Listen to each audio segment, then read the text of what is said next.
Good afternoon, everyone. Welcome to the Planning Commission meeting of October 6, 2016. Ms. Rodriguez, will you call the roll, please? Commissioner Thompson. Here. Commissioner Schwartz. Here. Commissioner Lodge. Absent. Commissioner Higgins. Here. Commissioner Jordan. Absent. Vice Chair Peugeot. Here. Chair Campanella. Here. Thank you. Ms. Golarte, are there any requests for continuances, withdrawals, postponements, or addition of ex-agenda items? There are not, Mr. Chair. Okay. Any announcements or appeals?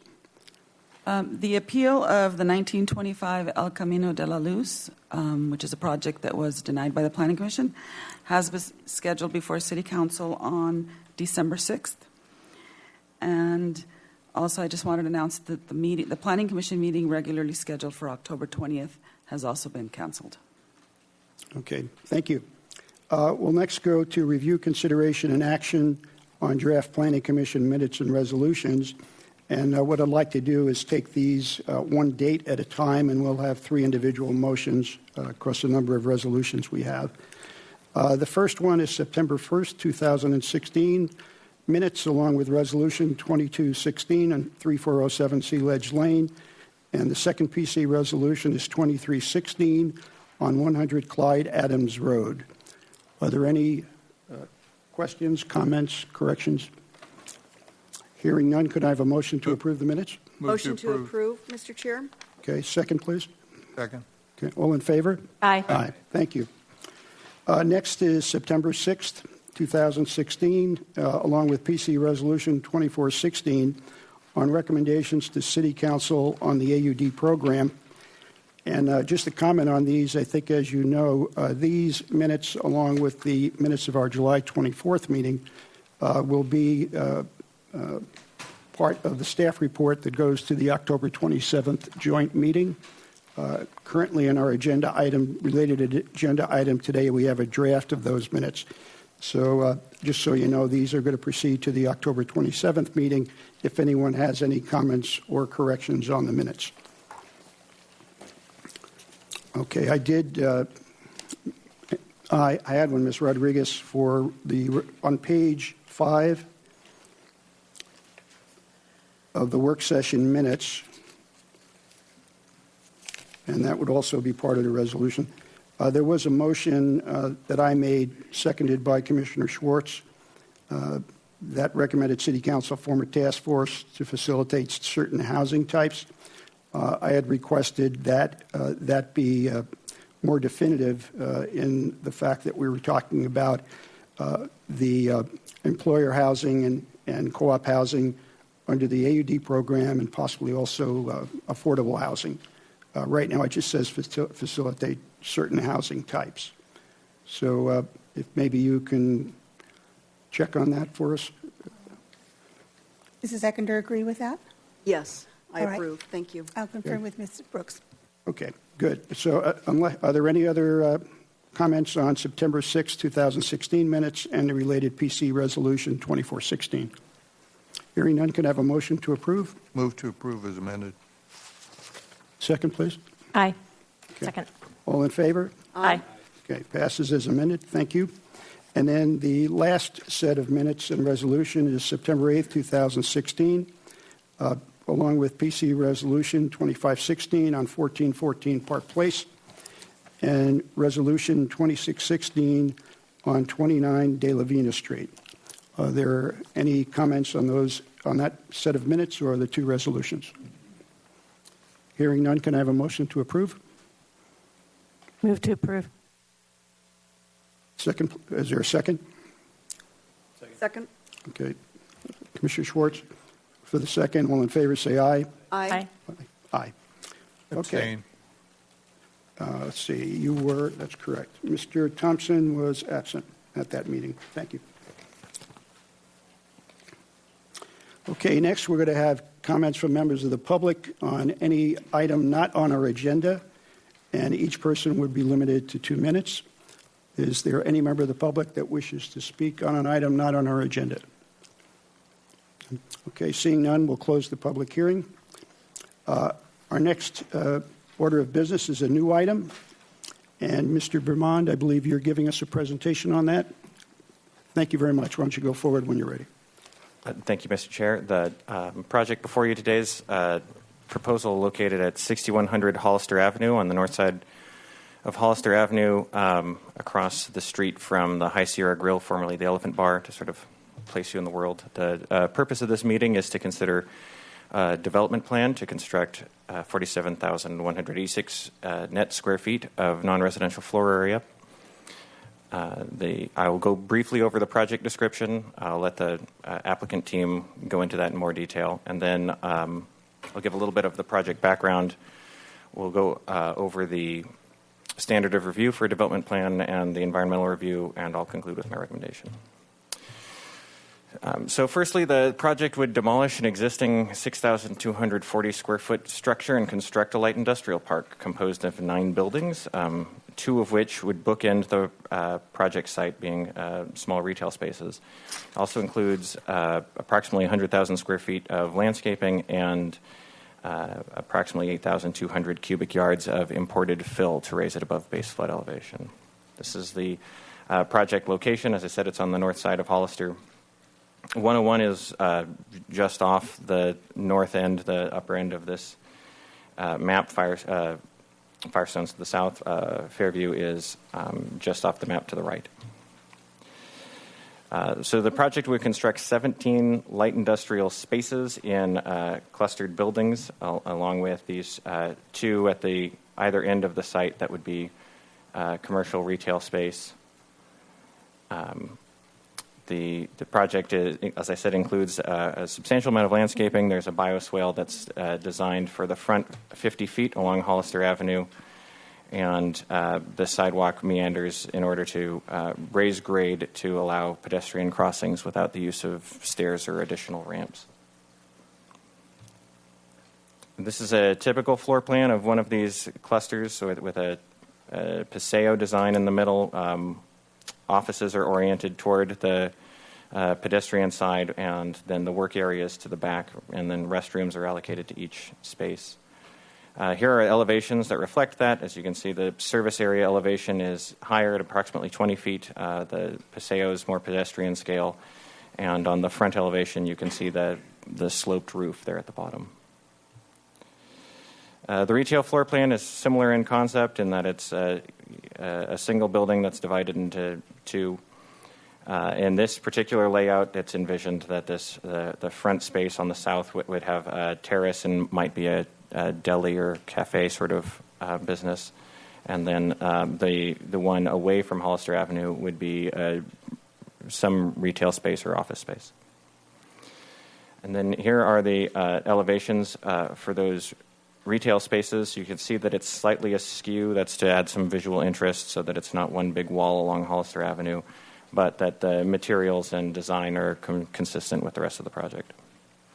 So because we have 2 uses, we're using 2 different formula to calculate our parking requirement, 1 per 500 for industrial, 1 per 250 for the retail spaces. We came up with a total of 122 required parking spaces.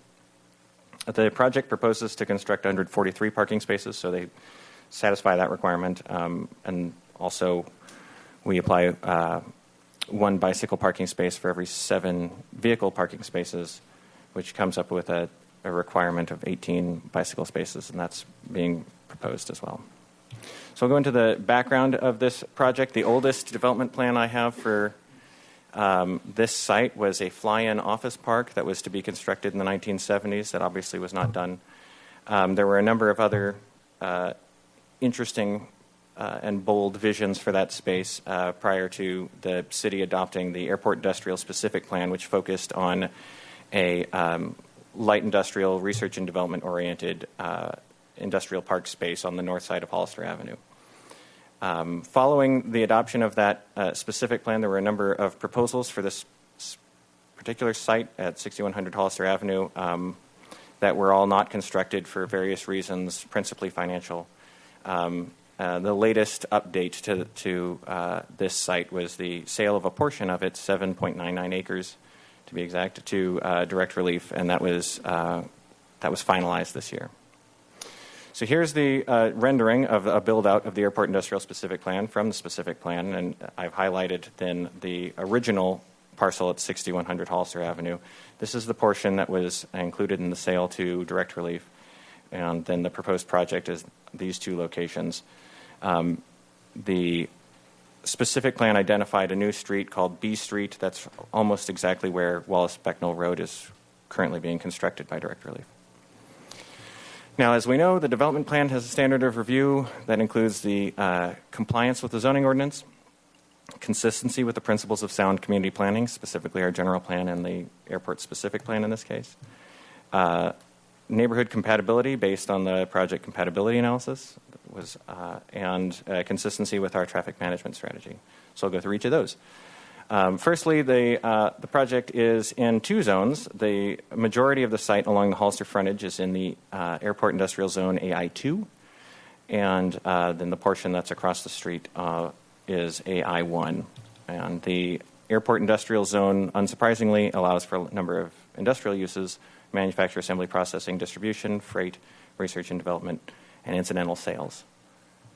The AI2 zone along the Hollister frontage allows any use in AI1 except those involving hazardous materials, but also allows some small retail and restaurant uses. Also in our zoning ordinance, we have our growth management program, and so we've done an evaluation of the available floor area to this project. There were a number of buildings on that 6100 Hollister parcel in 1988 that were demolished in subsequent years. A portion of that credit was sold along with the property to Direct Relief. They had a proportionate share that went toward the development plan for that project. This project would also demolish a 60 to 40 square foot building, and so the remainder will come out of the airport's vacant property allocation. And I just wanted to make a correction that we use net square footage in this evaluation, and in the staff report I used gross square footage. So where I have 50,056 square feet, that's incorrect. It should be this 47,186. Now, with respect to the general plan, we have a few policies that guide us there. The policy LG2 requires the application of the growth management program. We've just discussed that. And LG11 requires the incorporation of transportation demand management where appropriate. And that is also a condition of the Airport Industrial Specific Plan EIR, and TDM measures are included in your recommended conditions of approval. The environmental resources element also encourages the projects to install solar panels to reduce dependency on fossil fuels, as well as requirements to comply with the stormwater management program. And as I discussed, and the applicant can go into more detail about that, but that's the bioswale that's along the Hollister frontage has a lot to do with that. The Airport Industrial Specific Plan has a number of policies that guide us as well. There's general policies about the airport being a self-sustained operation, but specifically there's a vision policies that recommend environmentally sound construction. This project would be pursuing a LEED silver equivalency. And there's also a policy to not compete with Old Town Goleta businesses. I find that one very difficult to say with any degree of certainty, but I think that these projects are of a scale that we wouldn't be having a regional restaurant draw. This would be a smaller cafe or deli that would be serving principally the north side of the airport users. The cultural resources policies require the completion of a Phase 1 archaeological report that was done and approved by the Historic Landmarks Commission, and recommended standard construction monitoring for cultural resources. There's a flooding element that says the project should be outside of base flood elevation. The project incorporates a substantial amount of fill in order to accomplish that. As well as there are policies for encouraging healthy multimodal transportation options and an aesthetically pleasing pedestrian circulation. And those have been incorporated into the project as well. The specific plan has an allotment of what the build-out of the specific plan would look like. It adds up to a gross square footage of 412,000 square feet. I provided an assessment of what's been constructed. It's relatively modest over the course of the past 15 years or so. There are two pending projects, one that's in DART review right now for an auto dealership and another that is currently in plan check. That's direct relief. This project is the proposed column, the 47,186.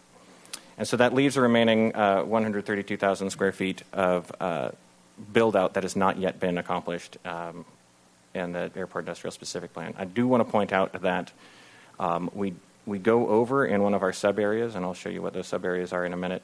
In sub-area 3, this project would exceed the allotment in sub-area 3, in part because direct relief is a substantial portion of that. But the specific plan provides flexibility that these are estimates. They're not maximums. As long as the bottom line, you stay under that 412,000, be all right. So here are our sub-areas, and they're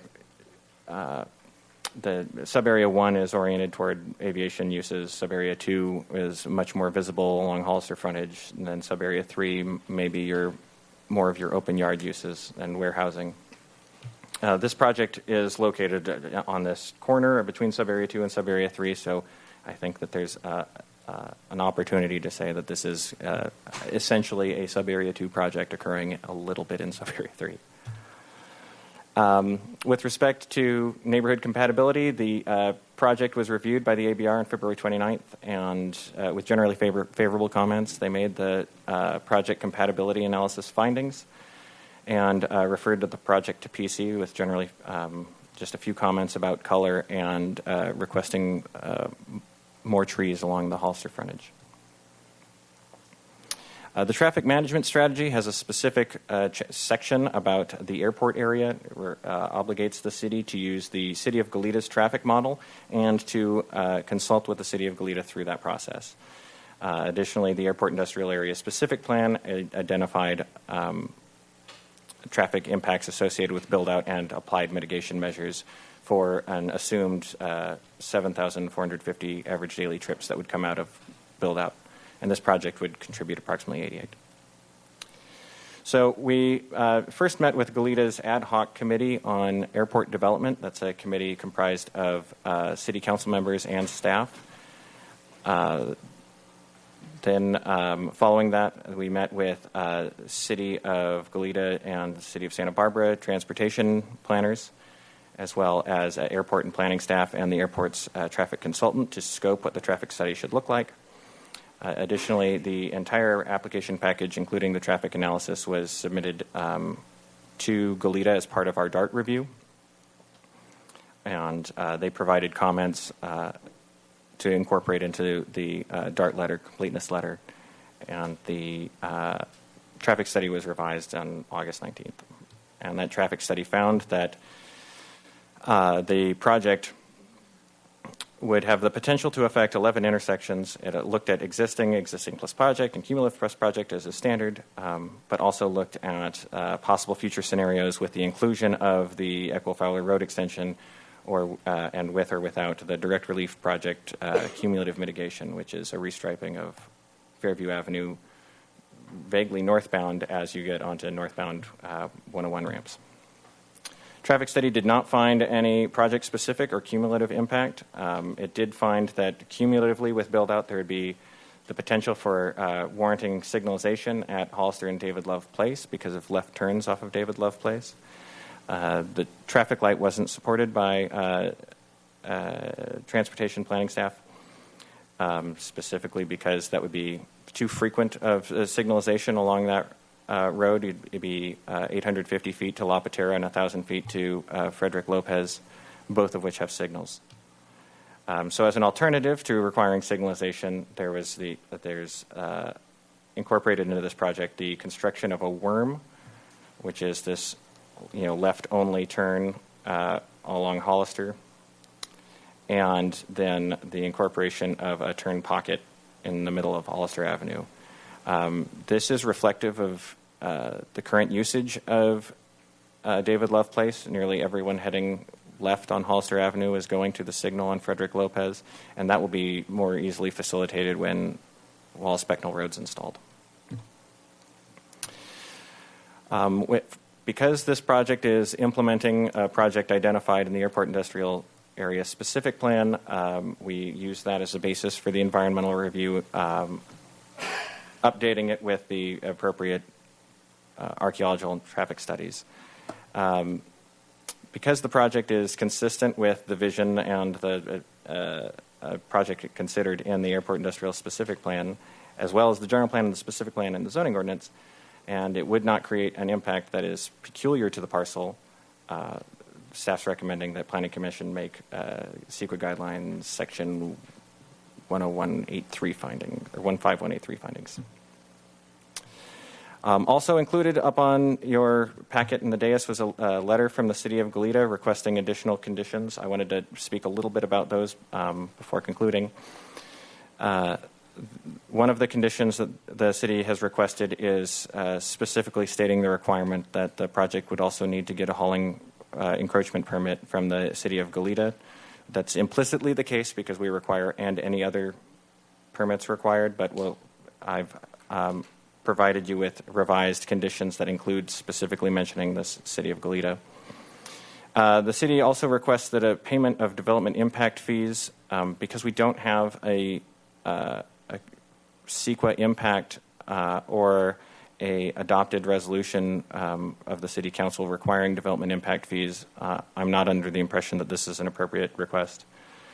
And the last one was the inclusion of the City of Goleta in an MOU between the city and the county that unfortunately that is referenced in this specific plan, but that MOU expired in 2009, so it's not possible to amend that at this point.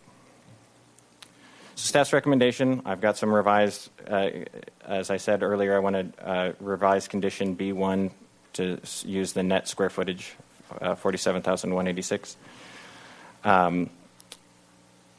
Also, condition D1D, which it would include both a mention of the City of Santa Barbara and City of Goleta and the haul routes, and also clarify that a total of 18 parking spaces are required in D1F.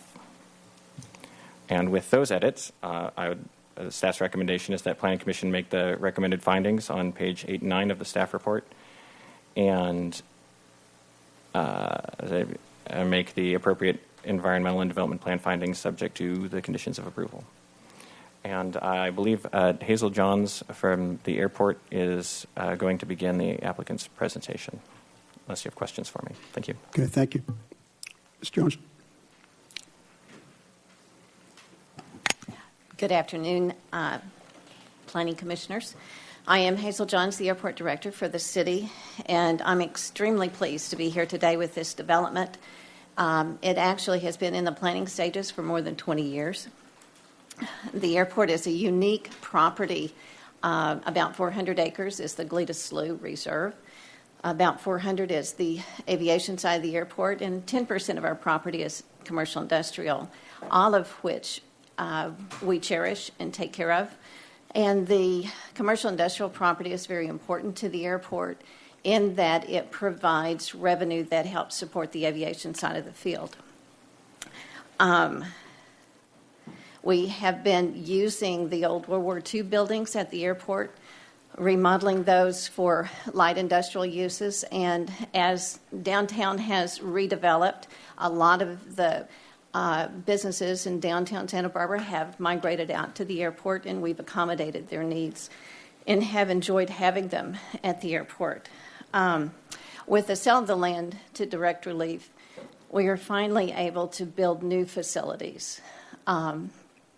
Our niche in the market, excuse me, is small structures with an office and an open area in the back with a restroom. We don't need multi-story buildings, but we do need the height in the back of the building for storage and for manufacturing needs. So I'm going to turn it over now to Jamie with Kupiak Associates to give you more detail on our project. Thank you. My name is Jamie Palencia. I am a senior designer with Kupiak Architects, and I'll be presenting the architecture.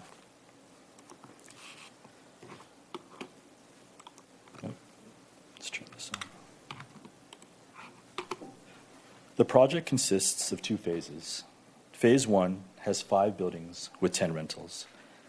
Phase 2 has 4 buildings with 11 rentals. The entire campus has 9 buildings with a total of 21 units. The campus is made up of 2 buildings, light industrial to the north and center, bookended by retail on the east and the west. Using the building to screen cars from Hollister Avenue, most of the parking is located on the north side, with access only from the north. We've created receiving courts, which provide more utilitarian parking and access to light industrial buildings. This area is meant for the day-to-day drop-off and pickup of materials and goods that can be used and created by the tenants. We've also created pedestrian paseos that the light industrial offices look into. The paseos are the links between the buildings, the parking, and the pedestrian sidewalks along Hollister Avenue. We have photovoltaic panels located on each of the buildings. Bike posts, bike lockers are dispersed throughout the site. We've also included a shower for those that bike or walk to work. And finally, these highlighted areas are bus stops. So before I continue, Mike Viatone, our civil engineer, will say a few things about stormwater management. Chairman Campanella and members of the board, my name is Mike Viatone. I'm the civil engineer for the project, and I'm here today to present to you what we're proposing to include with this project for Tier 3 stormwater management compliance. Our project consists of 3 different areas, including the small parcel to the north, all of Becknell Road, and the large parcel on the south side of Becknell Road. We propose to construct area drains, drop inlets, and storm drain pipes to collect all the stormwater runoff from all 3 areas. That water will then be routed through a pre-treatment system that will remove silts and debris. The water that is then filtered will run into a combination detention and percolation system that runs all along the west side and the south side of the property, approximately 0.3 acres. The low-flow storm water will be allowed to percolate directly into the basin bottom area, which is also landscaped. No water for low-flow conditions will be allowed to be released from the site. Water from high-flow events will be regulated by a weir structure that will mimic the historical discharge flow rates for the 2 through the 25-year storm events for the pre-developed condition.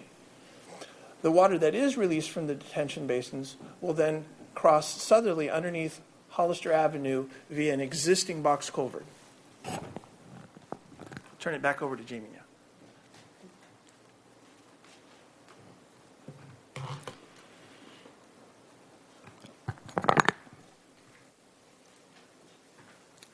If we zoom into one of these paseos, you will see a typical light industrial floor plan.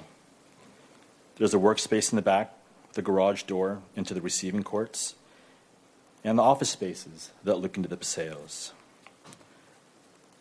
This is a rendering of the light industrial building from Hollister.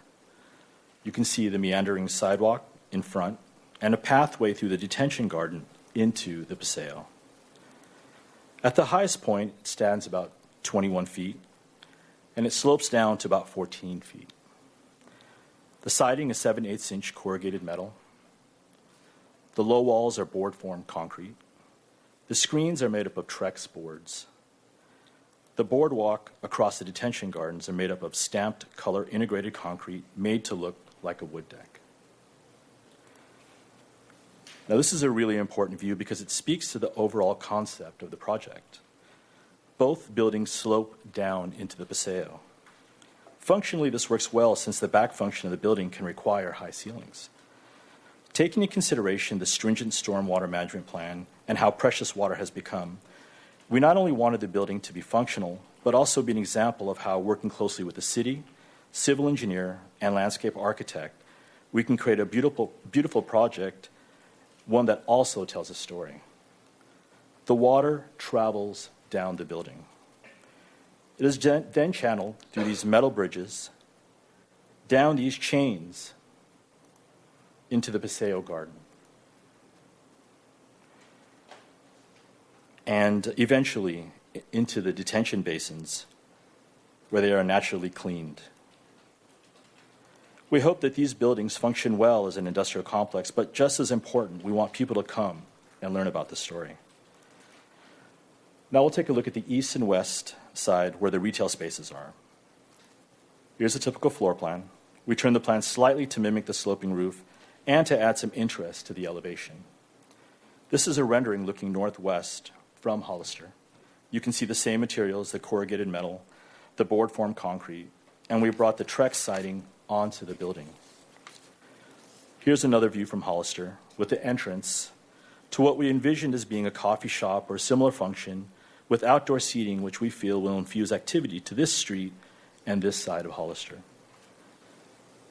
This is a view from the new Wallace-Becknell Road, looking back towards Hollister.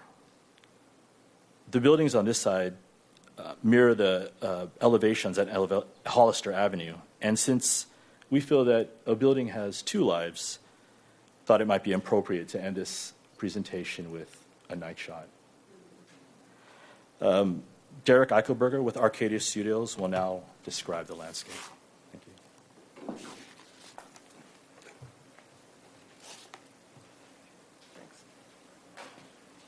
Mr. Chair, Commissioners, I'm Derek Eichelberger with Arcadia Studio, and what I want to impress upon you is I hope you appreciate how integrated all of this is.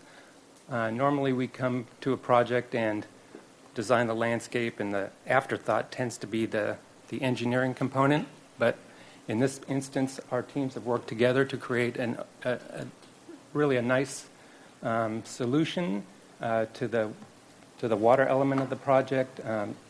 Jamie's incorporated into the drainage of the roofs, and the result is what the staff has already indicated is a very large landscape area along Hollister.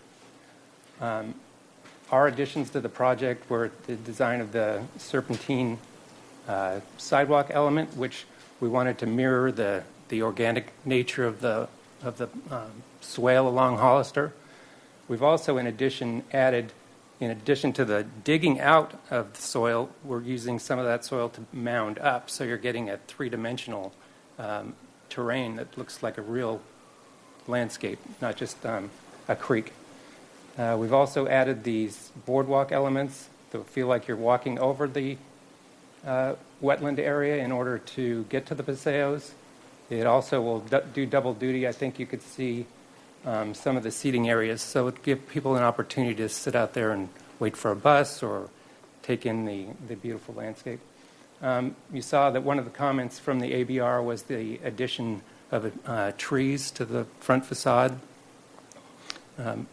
We were so delighted with the appearance of the architecture that we didn't want to screen it with trees at the outset, but ABR has add some additional ones, almost all of which are natives. And one thing I wanted to bring up, one of the impetuses for the design in the first case was taking, this is a project that we did at the UCSB campus for the Ocean Sciences building, which was designed to be a showcase for plants of the Channel Islands. It's exclusively Channel Islands plantings. It's all native.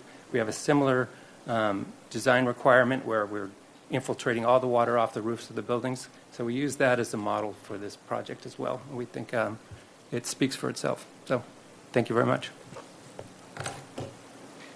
Okay, thank you. The applicant, is that any other speakers? Okay, thank you for everyone who participated. I have one speaker slip, which pardon me, Mr. Beaumont, do you have anything to add before we go to public comment? No, Mr. Chair. Okay. I'm going to go to public comment now.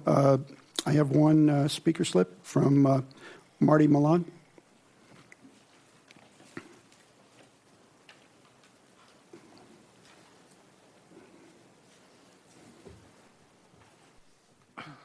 Good afternoon, Chair Campanella and Commissioners. My name is Marty Milan. I'm with the City of Goleta. I am their Principal Civil Engineer, primarily working with land development projects. And I understand that you have received the letter and memo from the City of Goleta requesting additional conditions on this project. I thank you for considering those. but the city still requests that all of the conditions be included. Both of the conditions associated with fees have been caveated such that if the development exceeds the EIR and the specific plan requirements, that these fees would be paid, because the specific plan and the EIR are only based on estimates. And as we all know, in land development, we really never know when something is going to be built until it's built.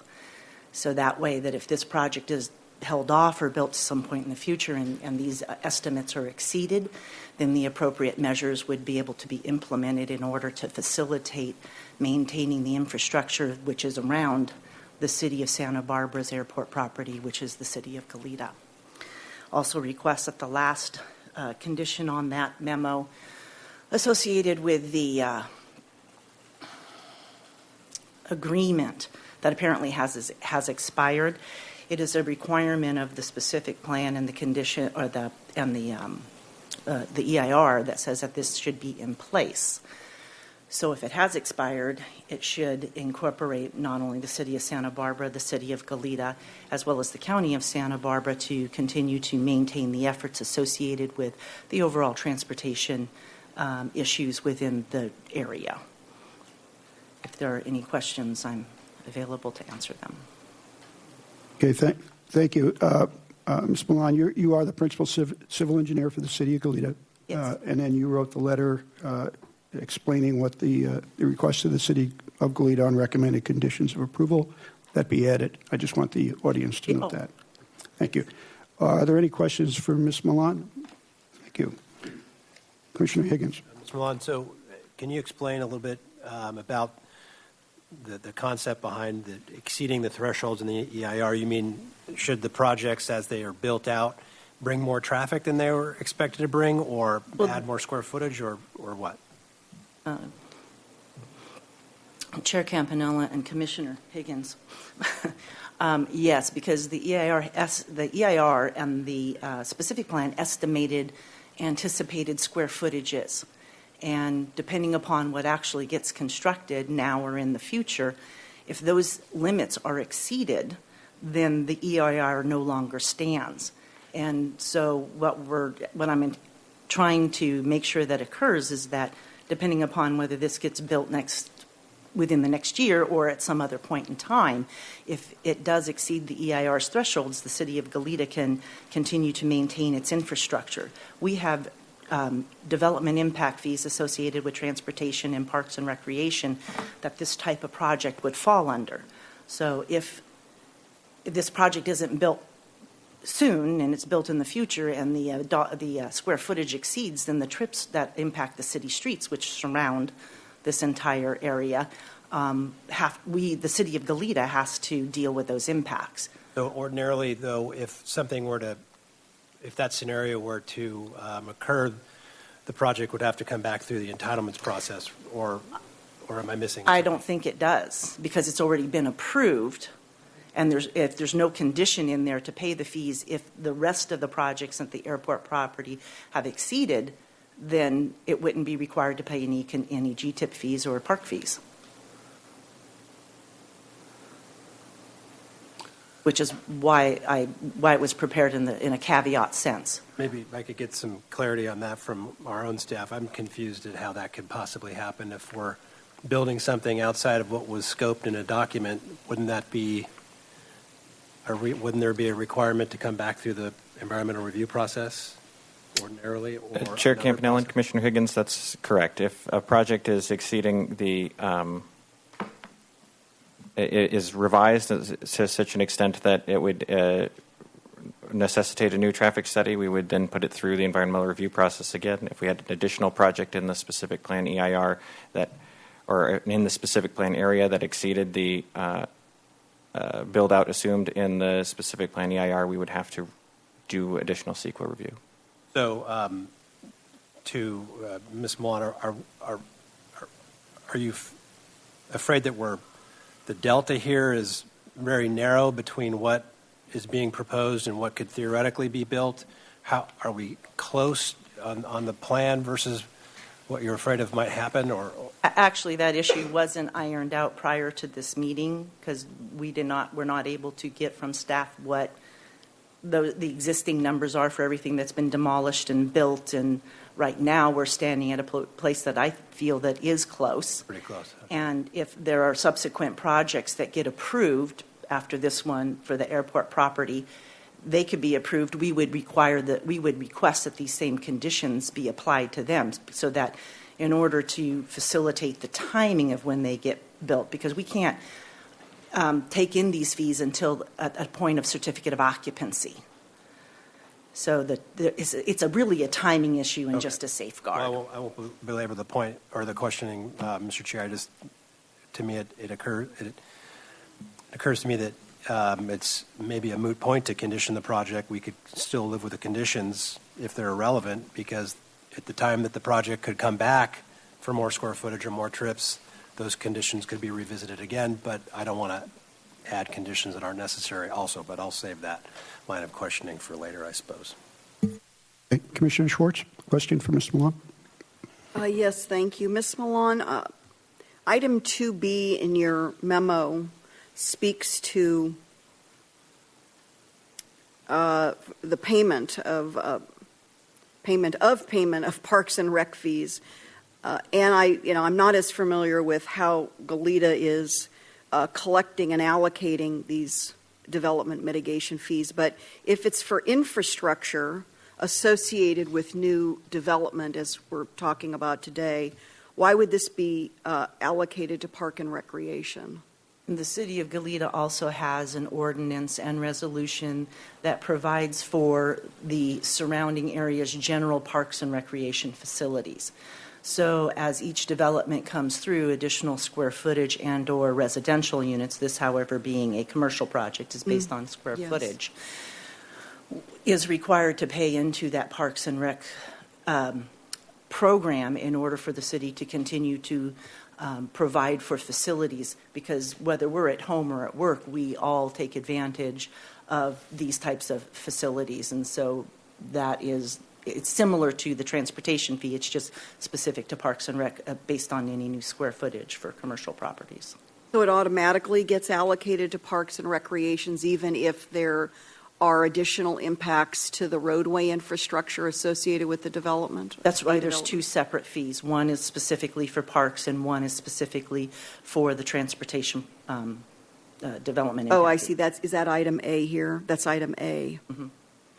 So you're asking for there to be incorporation into our conditions two sets of fees. Correct. Okay, I just wanted to make sure I was clear, since we're not entertaining that at this point in the city of Santa Barbara, even though the council had a discussion about that recently.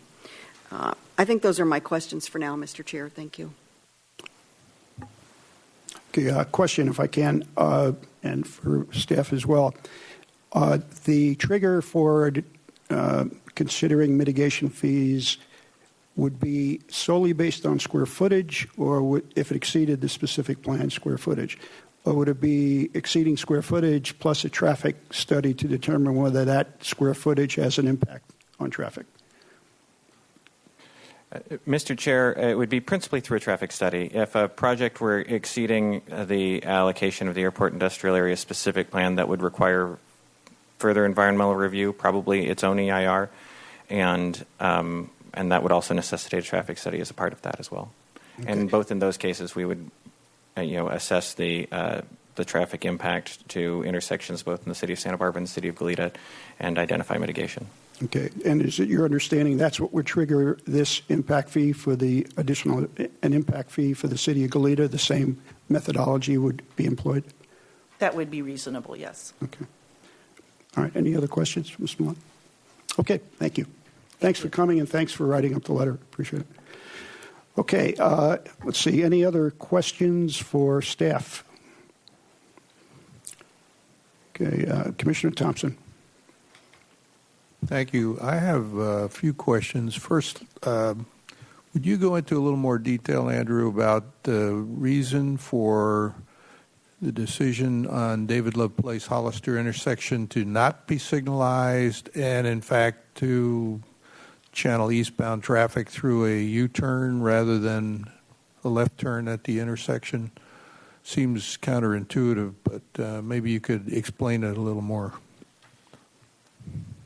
Commissioner Thompson, it was in consultation with our transportation division and specifically Derek Bailey, our traffic engineer, that the increased signalization would cause, and I'm afraid I don't recall the term, but it would be a blockage in the throughput of the roadway as motorists are traveling along Hollister Avenue, because that's a diversion to such a minor street.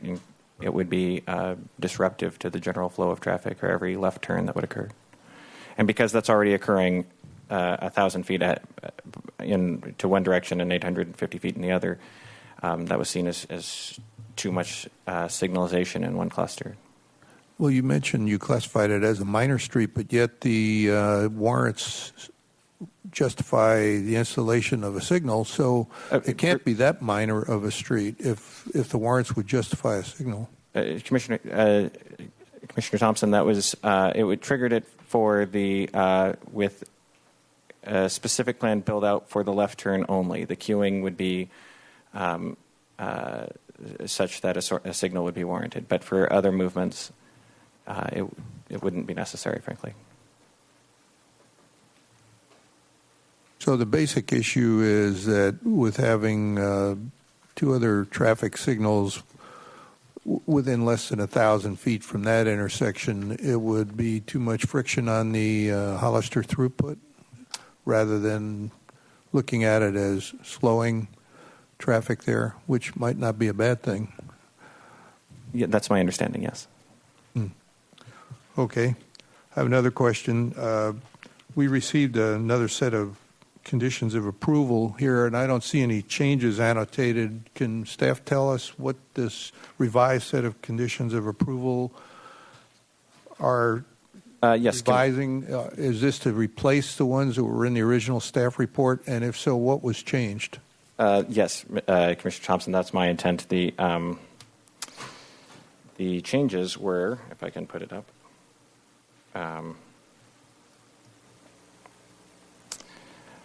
a correction to condition B1 that should be 47,186 square feet. That the condition for haul routes include requirement to submit both the City of Santa Barbara and the City of Goleta for encroachment permits.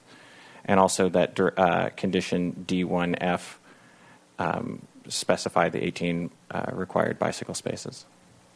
Yeah, I saw those in your in the previous report. version, it had 21. Okay. The one that was in the packet. So that's the only changes that were made. Those are in the there, changes, even though yes. those weren't highlighted. Okay. And finally, I have a question for our city attorney.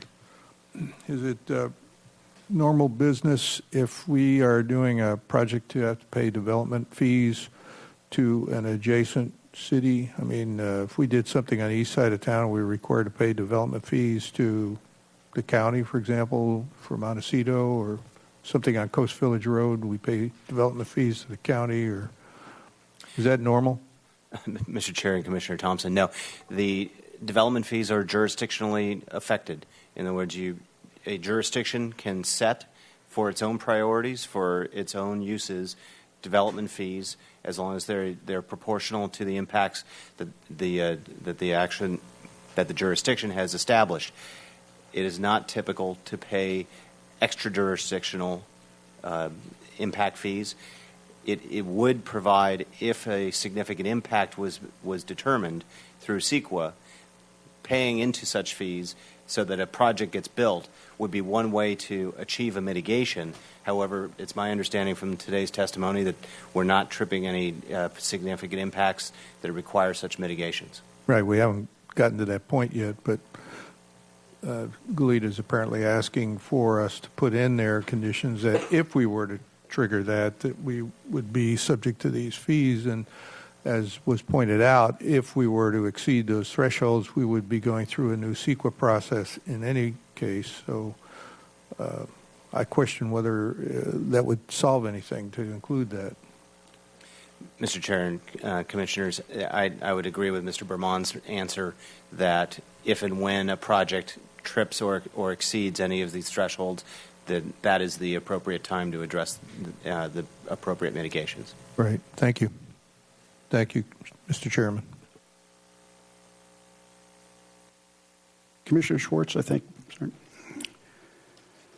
Thank you, Mr. Chair. This may be for the architect from Kupiak. Oh, there you are. If you could come up, if you wouldn't mind. I'm looking to see if we have a visual, like an artistic rendering or visual simulation of the solar panels on the rooftop and where, if anywhere, they might be visible from. So what would that aesthetic look like? And I'm just going through the site plan. I'm not sure if we... Right. This is probably a good example From of... the streetscape? Yeah, and you can see that the solar panels would be visible here. And Oh, there. that's what they are. Okay, I see Yeah, them.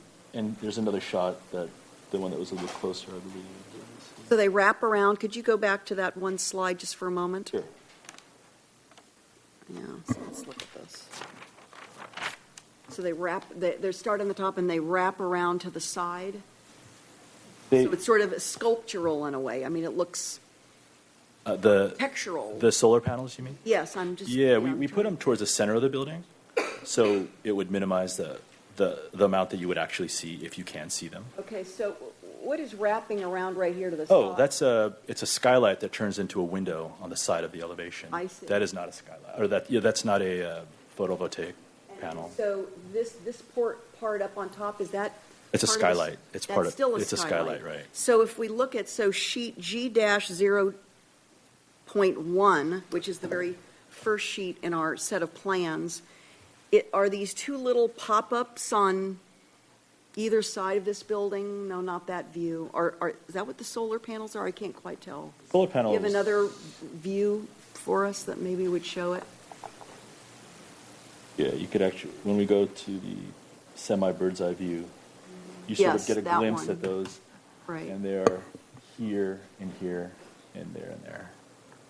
I see. Okay, so that our sheet is not quite as defined Right. or as clear. So I see. So it's the gray, kind of the thin gray panels over there. Very Exactly. good.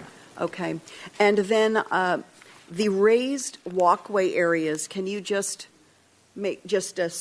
identify them, kind of outline them again for me? I see that one that goes into the center. And then what about this gray walkway here? Is this... This is the meandering sidewalk. Okay. And that's not raised at all? it's slightly raised so that we can keep this at a 1 to 20 slope so it doesn't become a handicap ramp. Mm-hmm. Okay.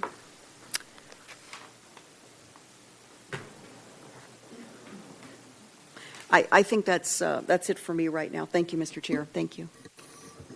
Commissioner Peugeot. Thank you. To go back to coordination with the City of Goleta, just to finish up, I have a question for staff, and I just wanted to know, was the transportation, was that the only area of coordination with the City of Goleta, or was there also coordination on other more general planning items as well? And if there were, what kind of comments did the city receive about that? Mr. Chair and Commissioner Peugeot, there were two levels of review. There's a review in concept with the Goleta Ad Hoc Committee on Airport Development. They looked at renderings and spoke very sort of high concept about it. I think generally the biggest takeaway from that was support of completing the sidewalk network along Hollister Avenue. I wasn't at that meeting, so I couldn't speak to that with detail. It might be better directed at Ms. Johns. With respect to the actual application, when the airport submitted the application for development review, we routed the plans and applicant letter and traffic study to the City of Goleta. It's the same as we do to the other divisions and departments in the city. And the only comments that we received were on the traffic study, though. Okay, thank you. And because you brought it up, sidewalk is curvilinear that will be installed? Yes, that's correct. Part of an overall plan, or why was curvilinear chosen instead of just a direct It's my sidewalk? There are two reasons for that, and in particular, first is that our pedestrian master plan would normally not support curvilinear design. We prefer a linear and closer to the street orientation. However, this segment of the street has more meandering sidewalk as the approvals have gone either through the county or the city of Goleta. There's been much more of this suburban meandering aesthetic that is along that streetscape. And so transportation staff and planning staff both felt that we could support either design based on either community compatibility or based on the pedestrian master plan. Because it follows an already established pattern. That's correct, yes. And in particular, the project has proposed to do this because by meandering away from the street, the sidewalk can also undulate, raising up higher, and that allows for the less than 1 to 20 connection from starting all the way down at street level to the elevated project site. Ah, I see. Okay. All right. Thank you for that explanation. In general, curvilinear sidewalks don't work as well, as you probably know. I mean, usually that's where you see the dirt path along the side of it because it's a longer route to get to the same place. But generally, I agree. I think in places where this particular design is worked in the city of Goleta, we find that the landscaping is pretty well respected. I looked for shortcuts along Hollister Avenue, and I've not been able to identify that. All right. Thank you. That's helpful. So I just wanted to mention a couple of things, and then I have a few more questions. First of all, I want to make the comment that I like the idea of the paseos or the walkways between the buildings. I just wanted to get that out there. I think they look well done. And also I wanted to compliment staff because I think the staff report as well is very good at, and the conditions at hitting all of the important policies and specific plan requirements and then carrying them on to conditions, and particularly because this is a public-private partnership kind of project, I really appreciate seeing that it appears as though everything is structured to kind of require, to the extent that a public agency can, the same kind of result that that we ask of private projects in looking at. I have one question about the TDM section, something that I'm not really familiar with, and it is called shared parking. I think it's on the second page of the conditions. It's page 2, the newest conditions, let's say. Conditions 6C, shared vehicle spaces. I'm not familiar with what that is. Commissioner Peugeot, that may be a little too euphemistic. That's referring to van pool kind of operation. Van pool parking. Okay, thank you. I guess we don't like to call it van pools. Okay, all right, thank you. That's helpful. Okay, so I have a couple of questions about the uses. Solar was brought up in terms of pointing out where it is and how it shows up on the elevations. But my question about the solar panels are these panels designed to be sufficient to provide for most of the electrical need of these uses once they're actually operational? And then also, did you also consider perhaps additional panels that would be basically small scale generation above and beyond what's needed for the uses? We were given a certain amount that is based on a percentage of what is currently used at the airport. And that was the baseline that we were hitting. And I don't know, Leaf, if you want to speak to that more. I'll attempt to address this. We looked at the average energy demand at for airport tenants, and then we looked to size this to approximately 70% of that. We did not want to 70%? Yeah, there's space to expand it if that becomes appropriate, but we did not want to over-design it because it's very difficult to understand the energy demand in industrial space is pretty tenant-specific. And if it was to be expanded in the future, it would not need to come back to Planning Commission. Is that right? That's correct. It would go through ABR. Okay.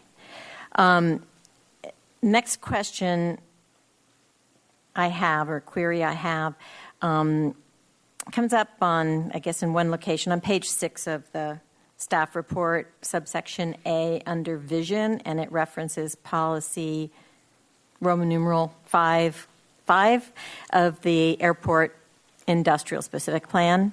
And one of the items listed in that description is encouragement of small incubator businesses. So is there some elaboration or additional comment you could give on how the square footage is, or how you would encourage in this development the small incubator businesses? Like, for example, is there a certain leasing structure once it goes out for lease bids or that sort of thing that would act to encourage those kinds of businesses? And how do you do that? Commissioner Peugeot, since the adoption of the Airport Industrial Specific Plan, the City of Goleta adopted or has established the GEM, Goleta Entrepreneurial Magnet, in Old Town Goleta. And as a result, this project has been designed to address a larger space than a typical incubator space would be providing, so that we would not be over-incubating, let's say. This would be perhaps a location that an incubated business would want to move into as they expanded, rather than try to compete with Old Town Goleta. I see. Okay. All right. Thank you. Then my last comments are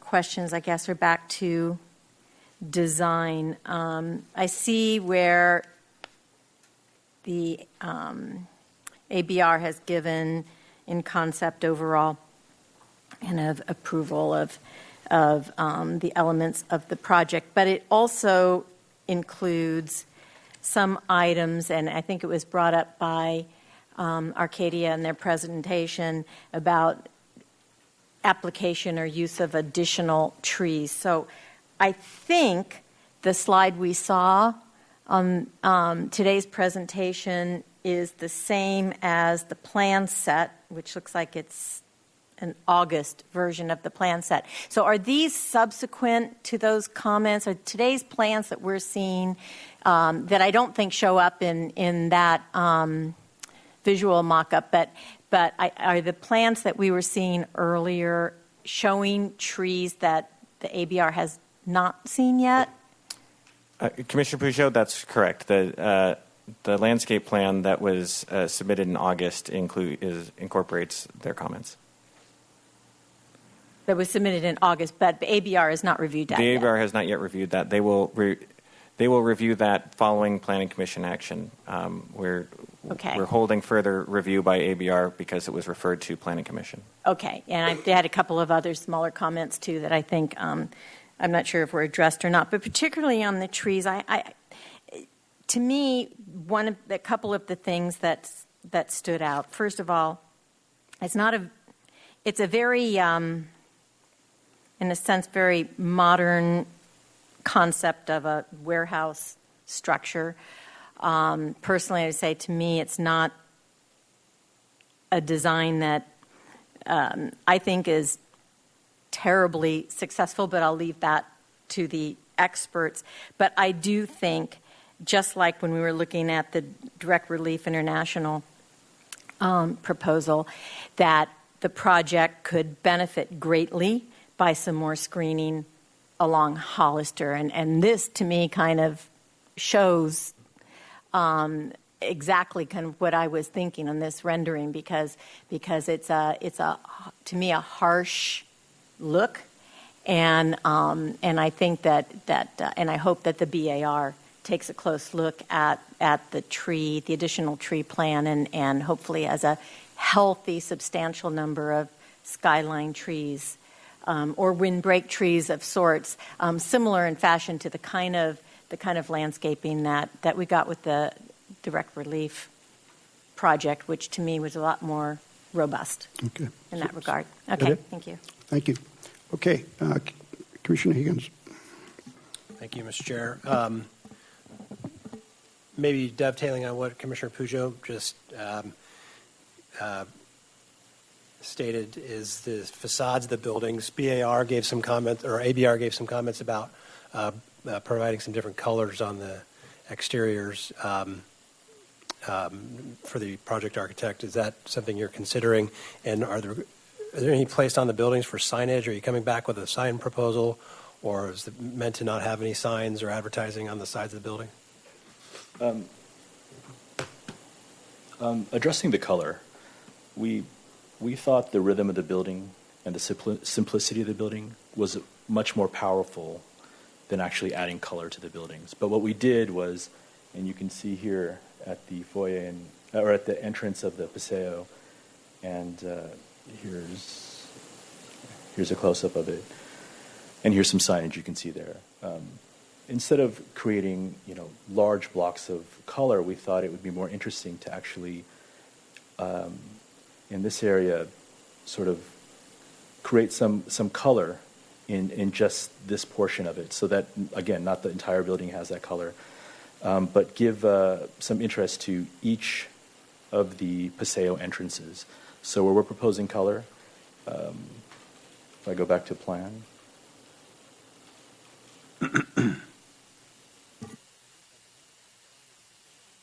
would be here, here, and there.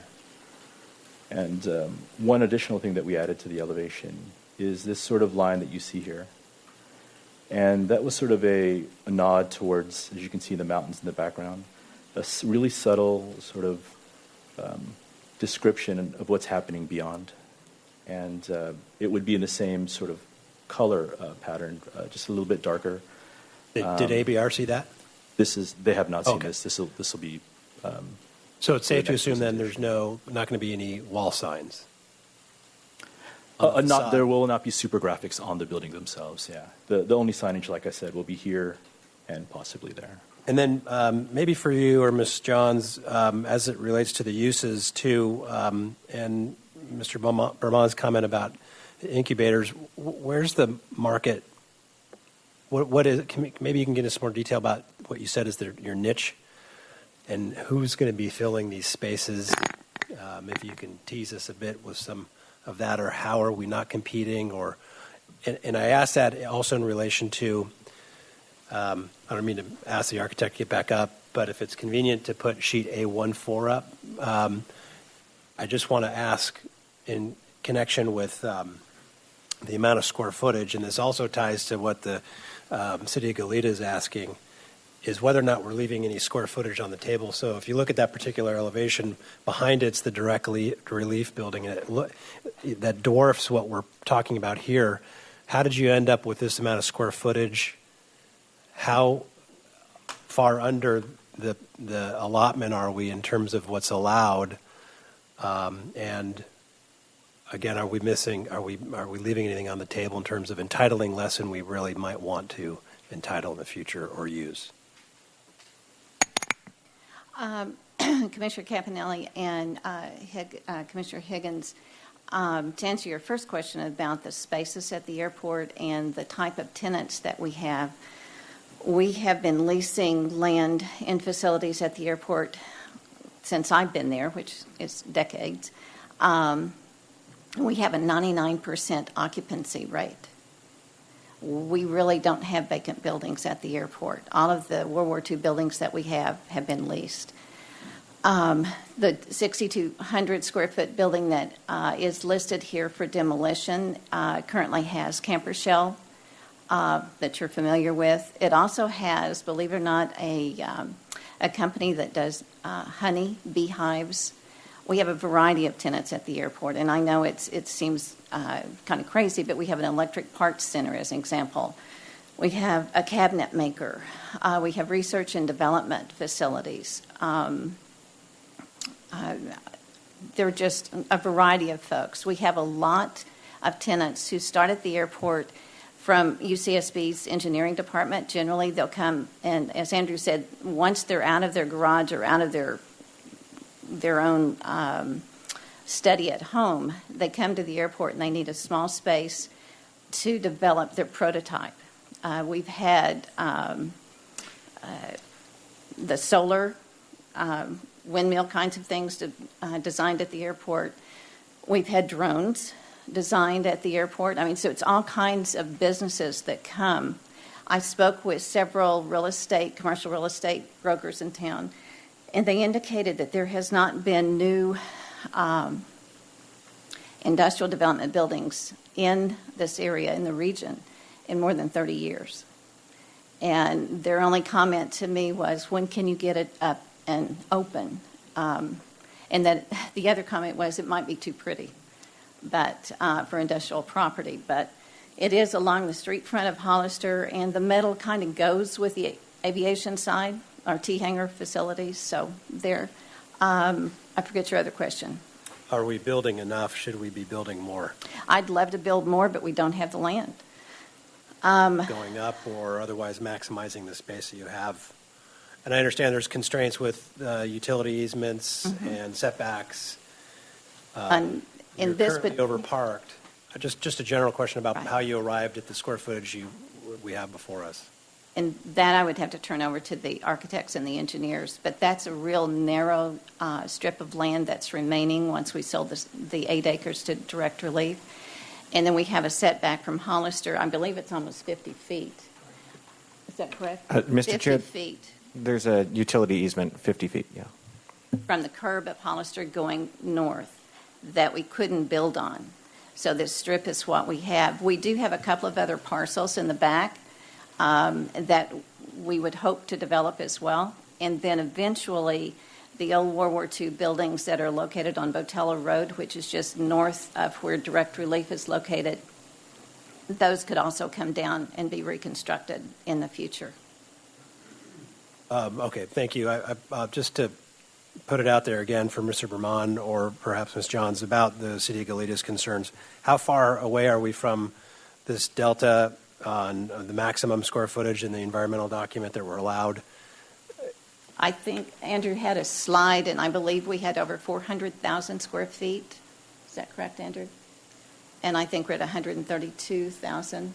Mr. Chair and Commissioner Higgins, this slide shows the 412,000 square foot allotment in the specific plan that was adopted in 1998. And with the inclusion of the pending projects and this project, there would be a remainder of 132,000 square feet that was planned but not constructed. So we'd have to come up with another 132 somewhere in this plan area in order to trigger what Ms. Milan is asking us to trigger. If we were to exceed 132,000 new square feet following the incorporation of these projects, then we would need to do a subsequent environmental document.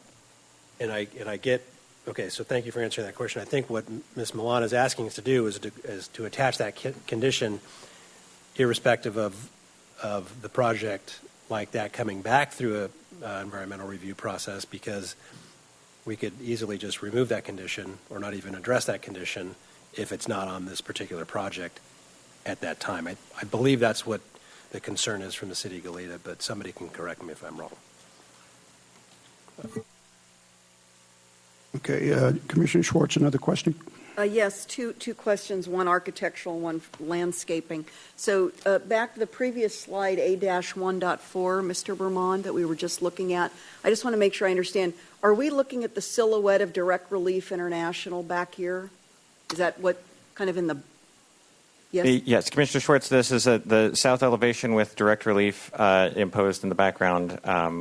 You can make out the gray warehouse, which is... Okay, that's what I thought it was. I just wanted to and confirm. then the white and brown glazed structure is the office portion of Direct Relief. Right, okay. Then my architectural question then for today, if you could come back up, sir. Did you in your design for what we're looking at today, did you consider the direct relief architectural style and details as the backdrop? Did you factor that in at all in terms of what you're proposing at this point? Sure. We did not. We thought that we would create something unique for our site that spoke to our needs, and we didn't feel that we needed to be bound by what we saw in the building, behind us, and plus, our concept of water. We really wanted to explore that, and so yeah. Okay. Then I have a landscape design question. If Mr. Eichelberger could come back up for a moment.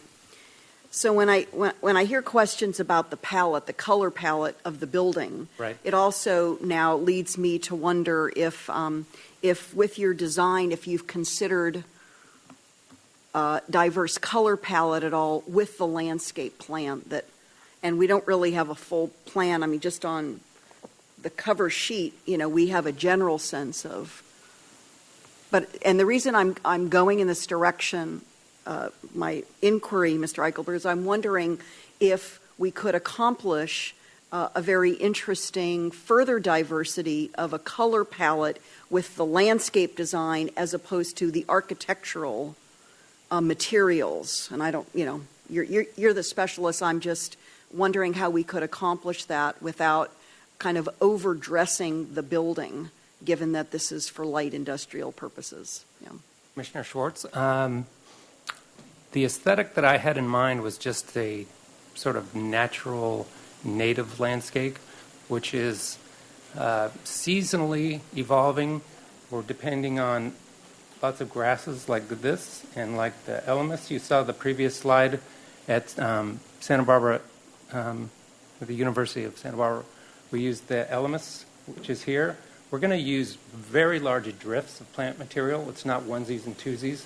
So there's going to be sweeping blues and then sweeping greens that will turn a golden color in the fall, intermixed with some color from the eriogonums, and we have some beavertail cactus, the aloes here, and then the trees we'll get the darker greens out of.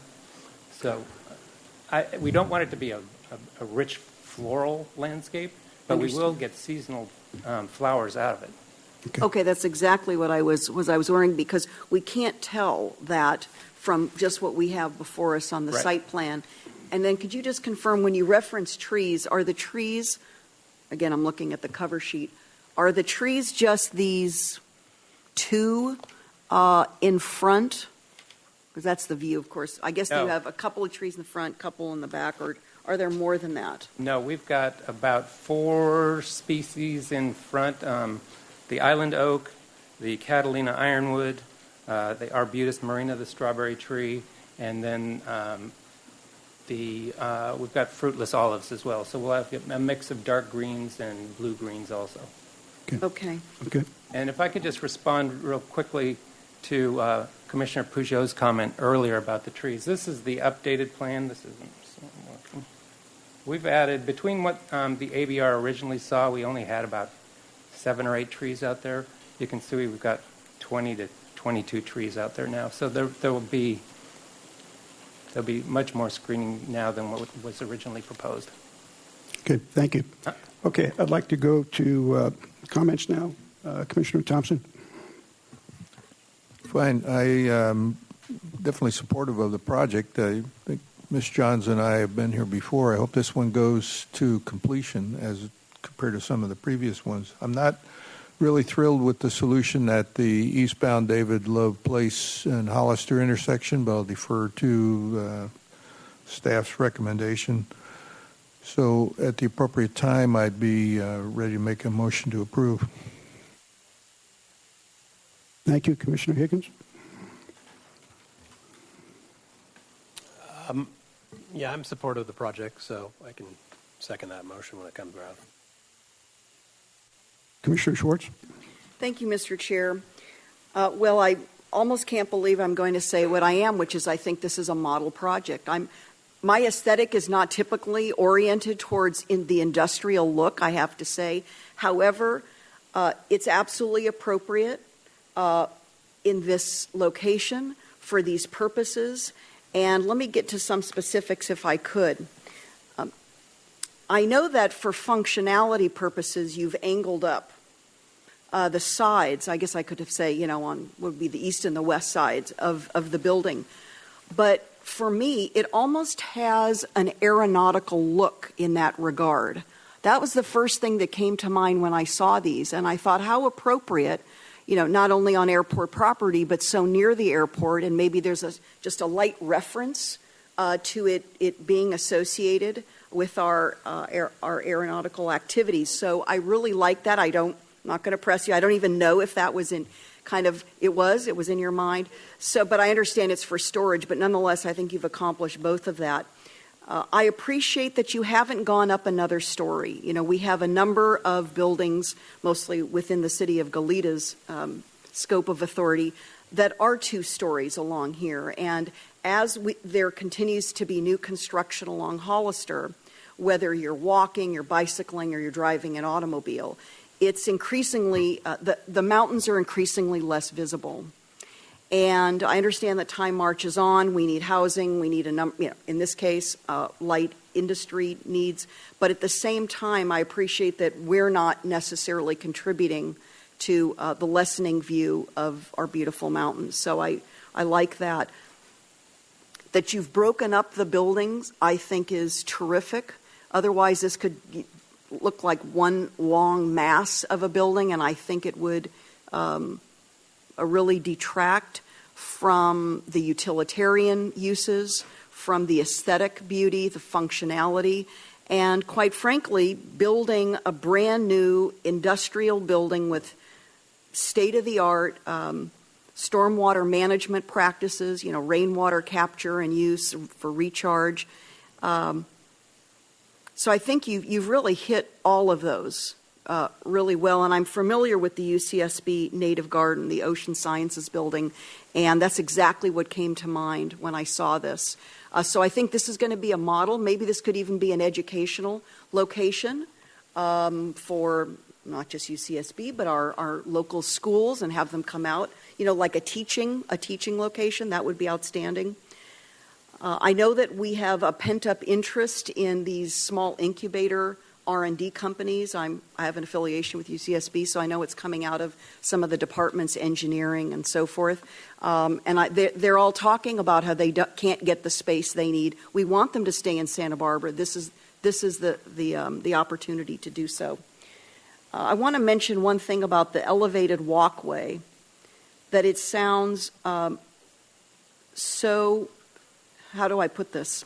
This reminds me of Monterey Dunes. If any of you have been to actually the condominium development in Monterey, it's called Monterey Dunes, and I used to live in the Bay Area, so I went to Monterey Dunes frequently. This feels like you're almost floating above nature, but you're in nature. You can experience nature, but you also have the comfort and safety of going from one urban space to, in this case, a light industrial, whether it's to residential light industrial. This absolutely accomplishes that. And so that's another beautiful and enlightened element, in my opinion. Let me just make a couple of other comments, and I'm thinking of something Mr. Bermond said. So on sheet C-1, I was just looking, we have these retail spaces on either side, bookending the building. And I know we have a sensitivity to not distracting or siphoning off business from Old Town, and I'm sure the city of Goleta is very sensitive to that as well. So I would just say, when it comes down to deciding which purveyor or merchants, Mr. Bermond, that we entertain in this space, I would be looking for a balance, and I would be hoping we look for a balance between something enjoyable or desirable for the tenants, and at the same time it not become a destination cafe, because number one, that will siphon off from Old Town probably, but also it will adversely affect, I think, traffic impacts, and I know we're all sensitive to that along Hollister. It's increasingly becoming congested. So I wanted to mention that. Let me see if I may just have a couple of additional comments, because I am going to, as you can tell, I am going to support the motion. On a smaller note, but I still think it it bears a compliment. I'm glad to see that you're including, is it one or more shower? I know there's one shower space. I don't know if you have more than one. Commissioner Schwartz, it's 2 showers in one Showers. space, male and female. Yeah, so my compliments there, because I think this will encourage bicycle commuting. Otherwise, I hear from bicycle commuters that it's a deterrent, or it's less attractive for them to consider bicycling at length to their employment from their homes if they don't feel they can really freshen up as they arrive before they go to their work. And I think that's sort of those are the highlights, and as you can tell, again, I will be supporting the project. Thank you. Thank you. Commissioner Peugeot, do you have any comments? Thank you. Yeah, I am in support of the project and the conditions of approval as revised and given to us today by the staff. I have a reservation about the design. I hope that ABR looks at it closely along with the landscaping. To me, and maybe this is where ABR is trying to work on some final stages of this with the applicant, there's that, it speaks to me like it's over trying to take an industrial warehouse building and create a very modern form out of it. To me, it'd be an improvement if it was simplified further with the dramatic slopes and all. But I'll leave that to ABR. But I think maybe because of the repetitive nature of all of the buildings and whatnot, I think it kind of exaggerates the form of it, which I find maybe interesting in a rendering, but perhaps 20 years from now may not seem quite so good of a fit.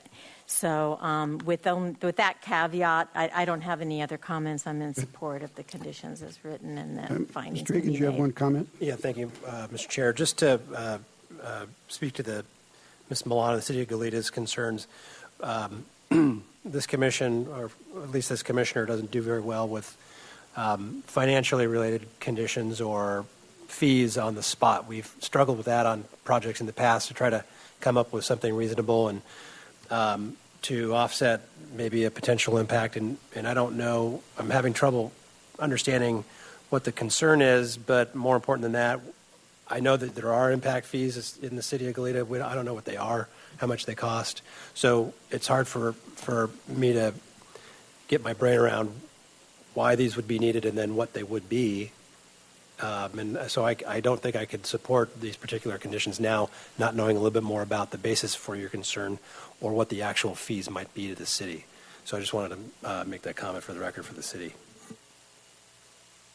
Just following up with that comment, I think hopefully there's protection for if these excess square footages are used, and it does trigger relooking at traffic, et cetera, that there would be a public hearing process, which the City of Goleta can come and comment on. They would have the opportunity then to do it. So I don't think it's necessary to create, in my own opinion, to be creating a fail-safe here prior to the fact actually occurring. I think it'll be done naturally by the process. Secondly, I think as far as design, I think this layout is very functional for access, utilization of space, divisibility of space. I don't think you're taking anything away from downtown Goleta. You are creating a lot more jobs out here, and I don't think everybody's going to go have a cup of coffee at lunch. They may go downtown and do some shopping. So I think it's a pretty fair trade that you may have a plus impact net on downtown Goleta. And I think it's well thought out, with the idea being a long-term, very leasable space to continue to achieve an income stream and a steady income stream for the airport and the city. And I think it was well thought out. I think a big thing in the marketplace out there, even though you're leased, move-in condition pretty much is pretty hard to find in a lot of industrial space, and you're achieving that. And you're also trying to get as much compensation per square foot, which for these uses is on the ground, not in the air, or a second story. All you would be doing is consuming less leasable space, I think, rather than future leasable space, ground with access, with good access. So I'm in favor of the project, and I thank everyone. Mr. John, thank you for your comments as well. And I would entertain a motion. Right, Mr. Chairman, I would move to approve the project subject to the conditions of approval as amended and making the findings in the staff report. Second. We have a first and a second. All in favor? Aye. Aye. Any opposed? No. There'll be a 10-day appeal period on this decision for the development agreement. Exactly at when the big hand is on the 8. Sorry, just so everyone understands. Yeah, I'm not going to say 9 minutes because it fluctuates. But when the big hand is on the 8, I'm going to be on my mic again. Thank you.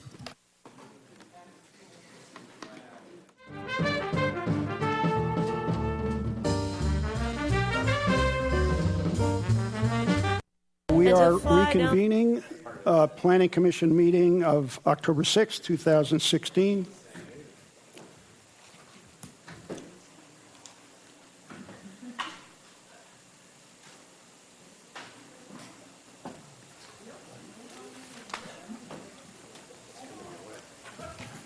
Okay. Now, our next item is a discussion item, 2016 General Plan Implementation and Adaptive Management Program Report.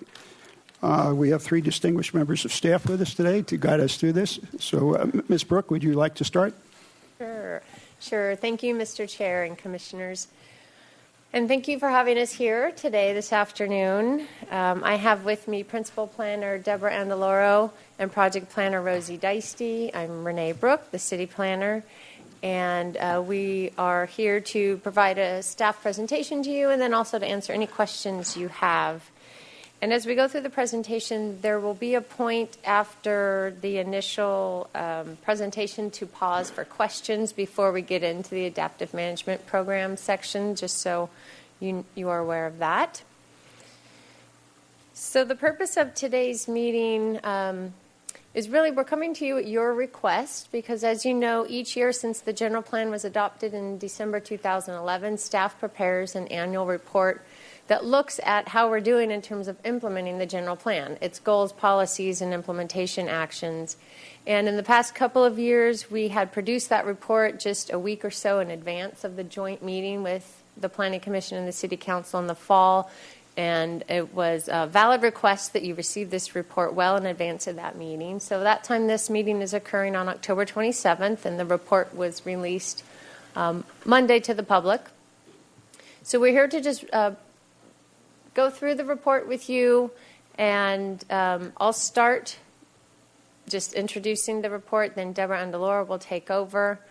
We'll review what's in the 2016 General Plan Implementation Report in terms of growth management, transportation, and climate change, and then the Climate Action Plan and General Plan Program EIR, mitigation and monitoring reporting status. And then I'll take the presentation back over and we will go through and discuss the 2016 Adaptive Management Program report, which for this year focused on the average unit size density incentive program. Good afternoon, Chair Campanella and Commissioners. As Renee said, I'm Deborah Andaloro, and I'm going to talk to you about the General Plan Implementation Report. Before we get started, in case there are any public interested, it is available on our website. At that address there, they can contact us, and we'd be happy to direct them to where they can get a copy of it. As Renee said, this is prepared in preparation of your joint meeting that is on October 27th, and I do have to acknowledge other staff that helped in the preparation of this report. It's a tremendous amount of work. Timmy Bolton and Adam Naris in our office did a lot of the data research. So, and of course, Rosie helped, so she's here. So, just, an overview of what does the General Plan Implementation Report do and how is it put together. The General Plan has a vision in it of a sustainable Santa Barbara, And what we really attempt to do is to measure whether or not we're meeting that vision and whether or not we need to make any adjustments through adaptive management.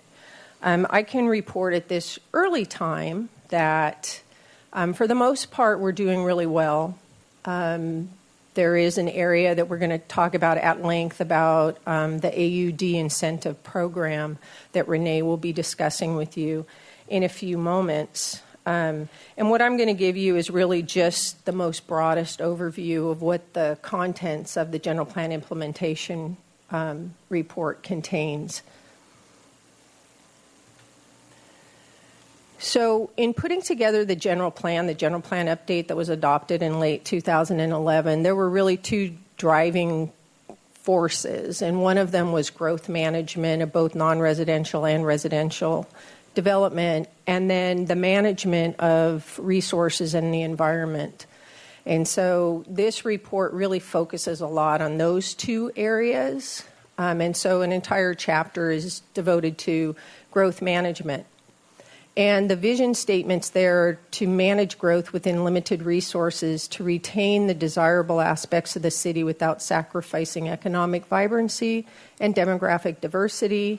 And then, secondly, allow as much housing as possible within resource limits to provide an array of lifestyle options for a diverse resident population.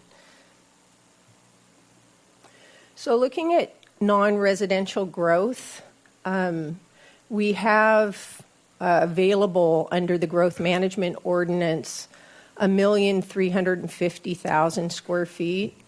And right now we've allocated out about 12% of that. So we're well within those limits.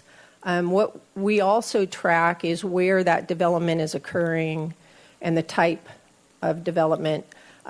What we have learned is that both the quantity and the location of non-residential development is meeting the vision.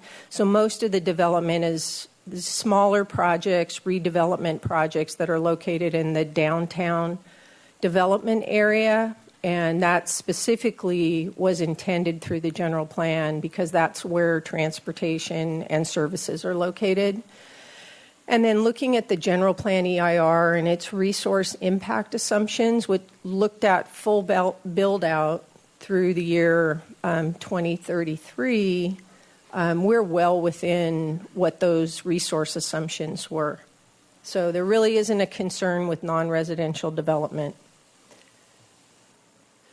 In the area of residential development, again, Renee's going to really go into depth about housing production and the AUD program, but just as an overview of total numbers that are happening, since the general plan was adopted, we have brought online 445 units, and that's what's been built and occupied in that time period. What we have in the pipeline right now is significantly more units, and that is 1,399 units. What history tells us is that a lot of those units, or a majority of those, not a majority, a percentage of those units will not be constructed and occupied. So this is looking at 20 years of development, and it's pretty clear here that there is a cycle that we go through, and we're clearly on the upswing right now. If the rest of 2016 plays out like the first part, we are probably going to have the most number of applications in our pipeline that we have over this 20-year period. Again, we're tracking the quantity of residential development, its location. What we're seeing is that we're definitely meeting the mark with providing a lot of housing, which is what the vision said, provide as much as we could. The location of it is, again, in areas where we have transportation and we have the services. The type of housing is looking as though it's a lot more of the residential rental type housing, which is another thing that we were striving for. If we continue on this trend, it's possible that we will exceed the general plan housing elements quantified objective, but that's not a bad thing. That was us just looking out to the year 2023 and kind of estimating based on historic trends how many residential units we thought that could be built during that time period. It's great that we may exceed it. And then, again, we're still within what the general plan EIR anticipated as far as the amount of development that would be occurring. So the other big area, if that's growth management, then the other big area is really managing our environment and the resources. And transportation is a big part of that. So we're going to talk a little bit about that and a little bit about the environment and conservation. So the vision in the general plan is to create a diverse transportation network, provide a physical environment that's healthy, become more sustainable by managing wise use of the resources, and to protect and enhance the scenic beauty of Santa Barbara and improve on conservation of resources. So the report outlines a lot of the programs that have been ongoing, and we're making great progress with sustainable transportation improvements and really working on trying to reduce transportation demand. In particular, the drive-alone vehicle, those rates, we're seeing a reduction of 4.1% since 2000, and while that may not seem like it's monumental, in comparison to other jurisdictions, it is, because a lot of them are seeing an increase.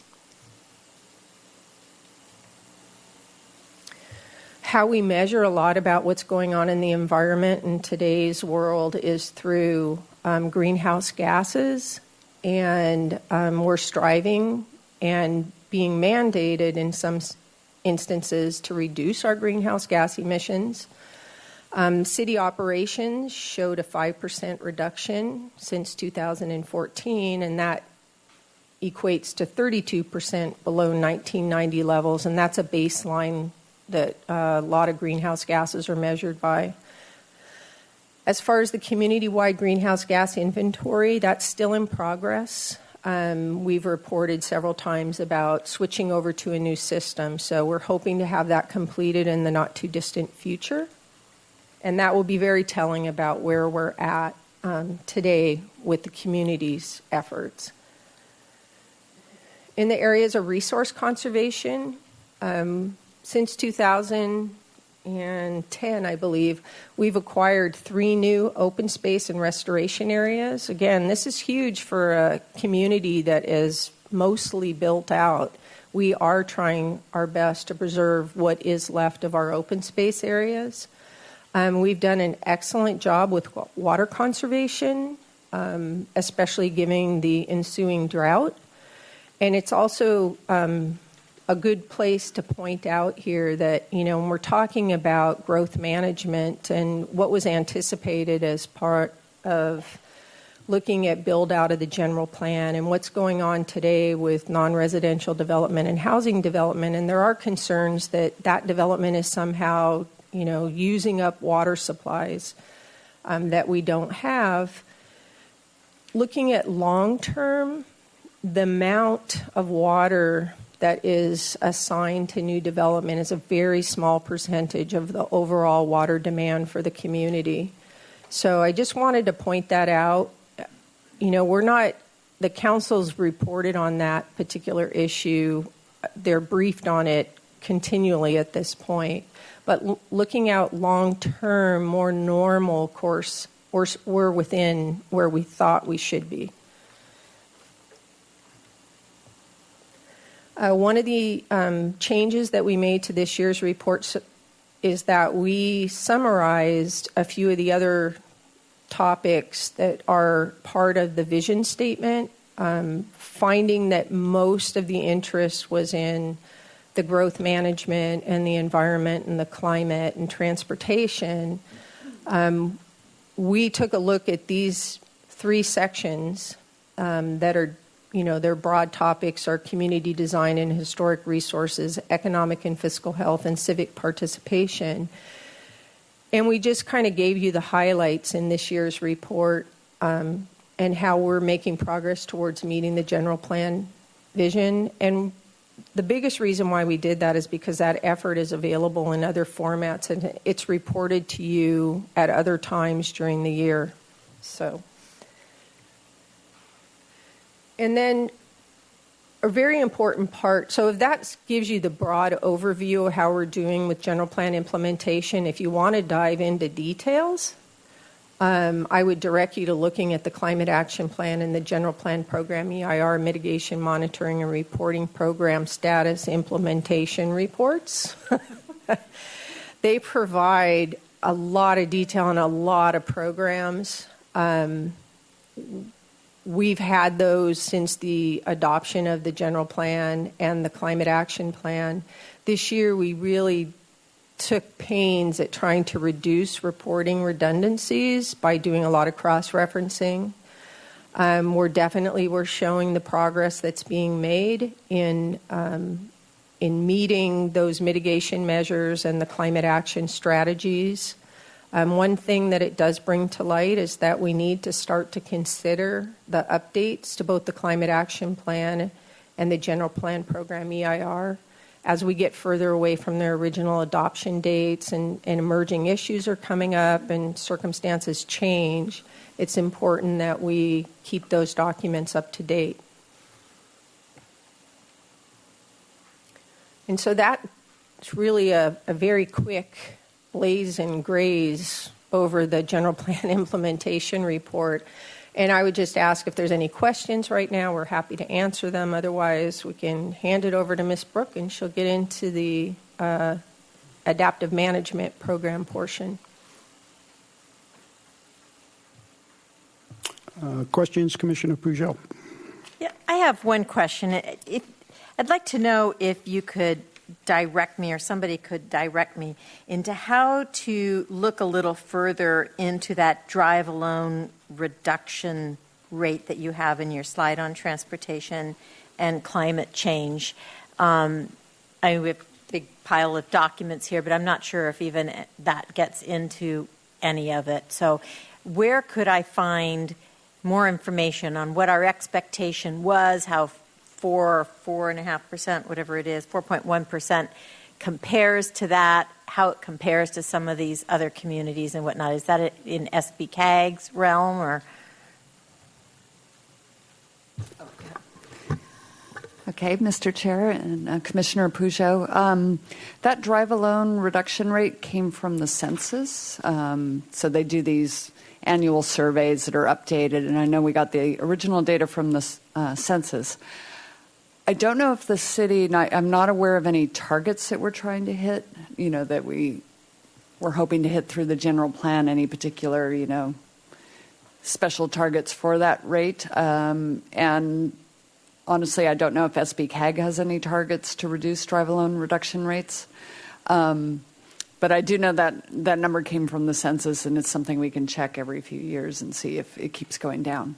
Okay, and if I wanted to query a little bit more, like for example, on a drive alone reduction rate, so it seems to me that's probably a car that's driving anyway, and it's just a matter of whether it's one person or two or more people in the car. It isn't necessarily a full indicator of whether or not multimodal options are really being effective. It's just how many people, like the carpool lane proposed on for the HOV lane or something like that. I would have to look a little bit more behind the assumptions from that number, but my understanding is it's, probably like you said, it's a car. It might be carrying 2 or 3 people instead of actually so it seems off like the road. Pretty narrow parameter overall for transportation programs. Yeah, and we've struggled a little bit in how to measure those, the effectiveness of more bike lanes and better pedestrian facilities and everything else that's going on. And that was just one number that we were able to measure. There may be better ones out there. Okay. And as we do more with the Climate Action Plan and greenhouse gas reductions and such, we're hoping there'll be better metrics to use. Thank you. Okay, yeah, I have a couple of questions, if I can. On the 20-year high that you looked at, would you say this is due in part to, as far as submitted applications? That was to be specific. The initiation of the AUD program, rental program, that probably got some initiation, and then there were still a lot of applications that were in the system that had maybe was stagnant for a while because of the recession. Is that what's contributing to the increase? Chair Campanella, I would say a large part of it is the AUD applications, and from year to year, there's always carry forward of applications that have been submitted in past years. But I think a large percentage of it is related to the AUD program. We're seeing a lot of those types of applications coming in. Mm-hmm. And then I think just for public purposes, a lot of the applications prior may not have, except the affordable, would not have included rental projects because people weren't really building rentals at the time. So now the mix of applications you have has a good percentage of rentals in the program. Correct, and I think you're going to hear a lot more about that shortly. Okay. Then on the, community-wide. On the community-wide greenhouse gas inventory, thank you for Appendix B. Maybe a little explanation on the program for the cities working together in this model. It's Appendix B in the introduction. It talks about getting together with other similar cities on a compact of mayors program. Can you explain that? Chair Campanella, yes. In 2015, we signed on to the Compact of Mayors. Could have been early 2016. We signed on with the Compact of Mayors. That's one thing, shows a commitment to greenhouse gas reduction efforts.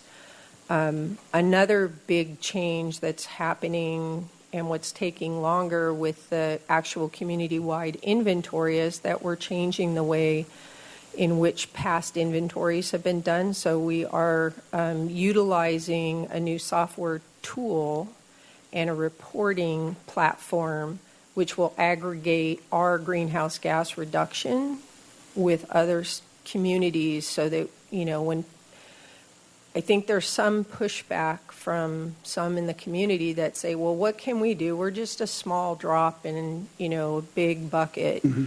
But if we aggregate with a lot of other small drops, all of a sudden we are actually making really good progress. So that's a lot of what we're talking about doing here. Would that provide an opportunity then to compare you have a model, but I guess there'd be some analytical work. I'm asking to see what best practices may be going on in the other communities to share with each other. Yes, the tool is very powerful, but we haven't completed our inventory. Mm-hmm. We're still searching for the best way to measure the transportation piece of it because that has the biggest impact for us. But there are other pretty exciting parts of the way that we'll be able to track things in the future. And one of them is right now we have 100 strategies in our climate action plan, mm-hmm. but we don't know, on its own, does planting however many trees we plant per year, is it really making a change in greenhouse gas reductions? But this software, if it performs as promised, we'll be able to put in certain strategies and figure out, well, you know what, that strategy is a lot of bang for the buck. Mm-hmm. Maybe we should be doing more of that, and that one doesn't give us as much greenhouse gas reduction. Maybe we should be doing less of that.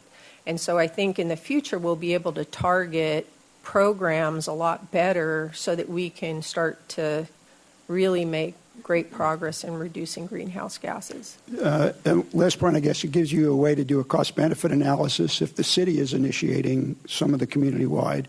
And they also spoke about partnerships. It may be encouraging existing facilities, existing businesses. You have a way really to quantify what their contribution could be if certain actions are taken to illustrate it for the community? We don't today. No, not today. Yeah. But I mean, yeah, but it would be a goal, I would Right. ask.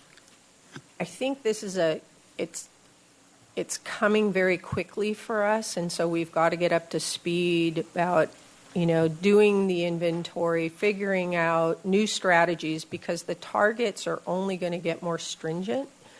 So we've made great progress so far, but I think where we've made the progress have been on some of the easier things that we could implement. And with the target really becoming more stringent and those easier strategies already being implemented, we're going to have to really think outside the box moving forward. And I think it will be a lot looking at other communities and figuring out, well, they're making great strides. How are they doing it? Maybe we need to bring that back to our community. Good. I've got one question on your presentation, if I can. Sorry, I didn't start it at the beginning. You're making this presentation to Planning Commission, and then on the 25th of October, you're presenting essentially the same thing, I guess, to the City Council. No? Mr. Chair, thank you for asking the question. I'll clarify. So on October 25th, the council has asked staff to come to them to give them a status update on just the AUD program. Okay. So in that presentation, I'll focus with them just the stats with that program. And then, as you know, jointly, you will meet with the council on the 27th, where we will cycle back to this broader discussion. Okay. So hopefully, I would guess then, without trying to change your presentation or modify it, comments that we make on the section that's going to City Council and their comments as well will help incorporate some thoughts on presentation and high points you might want to hit if it's different or subtly different for the 27th meeting. Certainly, we would appreciate that feedback. Okay, thank you. Sorry, Commissioner Peugeot. I'm sorry, Commissioner Schwartz. Pardon me. Thank you, Mr. Chair. Just one general question, Ms. Andaloro. Maybe this is to both Ms. Brooke and Ms. Andaloro. As you prepare both for the 25th and 27th, and by the way, I think this is a very comprehensive package that you've provided us, so thank you for that. I think there are some very important key facts that you have identified, data points and facts relative specifically to housing development or housing policy. And so if not today, I'd be happy to put in an email to you some key facts that I think could help ground the discussion, and if there's going to be some new direction provided on the 27th regarding the average unit size density incentive program and the ordinance. Some of these facts you have in here I don't think have been clearly conveyed to date, and I think they're important anchors or sets of data that anchor the discussion with facts. It's units, it's the time horizon that we've had some of these applications in the pipeline, and I have very specific pages with specific statements highlighted that I think could help bracket the discussion with some important data points and facts that I'm not sure have been clearly conveyed. Not that it's not a criticism of staff. I just think that it's been missing from the discourse and some of the direction that may have begun to unfold at council. So, I have a short list, but I don't need to spend our time today. If you'd like me to just put that in an email to the team, I'm happy to do that and share it with our chair. Thank you. Commissioner Peugeot? Thanks. I do have another question. It might be on your last, I think it was right before your question slide. So you mentioned in your presentation that we start to need to consider updating the Climate Action Plan and the General Plan Program, EIR. Could you just add a little bit to that? Have you been thinking about a time frame that we may need to do that? I mean, is there any sort of even start of a list of a work program for how we would do that or when we would need to even get to that point? I think about it all the time. Good question. Yeah. We currently in our, if you look at our major work efforts, and you'll see that on October 27th, it isn't programmed for any time in the next several years. But why I bring it up is because that is something that I want you to start thinking about. It's something that you use all the time. When you're approving projects, you're relying on our general plan EIR in most cases. And so, CEQA, you can continue to use the EIR, but you definitely want to revisit it every so often to make sure that it's current and there hasn't been such a change in circumstance that you're opening yourself up to challenge. There's lots of other projects that we need to consider. And so it's something that in the realm of when you're talking with the council, where are we going to fit this in? We only have this many staff people. Right now, I can't tell you that I can even work on a work program for that effort. But there are things that we know when we're looking at all this data, we're thinking, okay, well, they're going to change those climate action plan greenhouse gas emissions inventory targets are changing. And we have this plan that says, this is the target that we're heading towards. Well, that might not be the target anymore. We better start looking at that plan and how we're going to meet the new target. And the general plan EIR, the change of circumstance is happening all the time. It's just after so much time, you're probably getting out of the realm of, where your analysis was way back in 2010. So you want to revisit it and update it and make sure that it's current and it's relevant for you to use every week. Thank you. Sounds like the message is just be cognizant and maybe start keeping our own list. Yes, exactly. Okay, thank you. So part two, I guess. Thank you. So as mentioned before, I will now transition and give a brief overview of the Adaptive Management Program report, beginning with the summary of the findings. And a big component of the general plan update was this Adaptive Management Program. So what we do in addition to reporting each year about whether or not the general plan is being implemented in the way it was envisioned, there is a time through the Adaptive Management Program to make adjustments if we find that something's not quite on track, something needs to be tweaked, other circumstances have changed. So this is really the first year that we've had a substantive Adaptive Management Program report, and it primarily focuses on the AUD program. As you know, that's a trial program, and it's been in effect for 3 years, so it seems like it's ripe for some analysis, and so we focused on whether or not the AUD program is meeting its objectives. Before I jump into that, I do just want to note that there was a brief summary of the non-residential growth aspects of the general plan and whether or not we think that there should be adjustments to that. Ms. Andaloro mentioned earlier we haven't seen a significant amount of non-residential development. We're well below what we estimated for the general plan EIR. So we don't believe there's any adjustments necessary to that program at this time. And also, your commission gets a chance each year to review any unused small addition square footage and decide whether that rolls back over into small addition or gets put into the community benefit category. So there is an annual check-in to a small extent on some part of the non-residential growth management program. What we do identify in the report is that we do have a substantial amount of demolition credit in the city. We don't know when or where that might be redeveloped. We know a little bit about where because we know where it can or can't be transferred to, but that could be a future work item that we might want to look at, the transfer of existing development rights ordinance, if we have concerns or want to somehow revisit that program as we consider how much demolition credit sits on the books for some of these sites.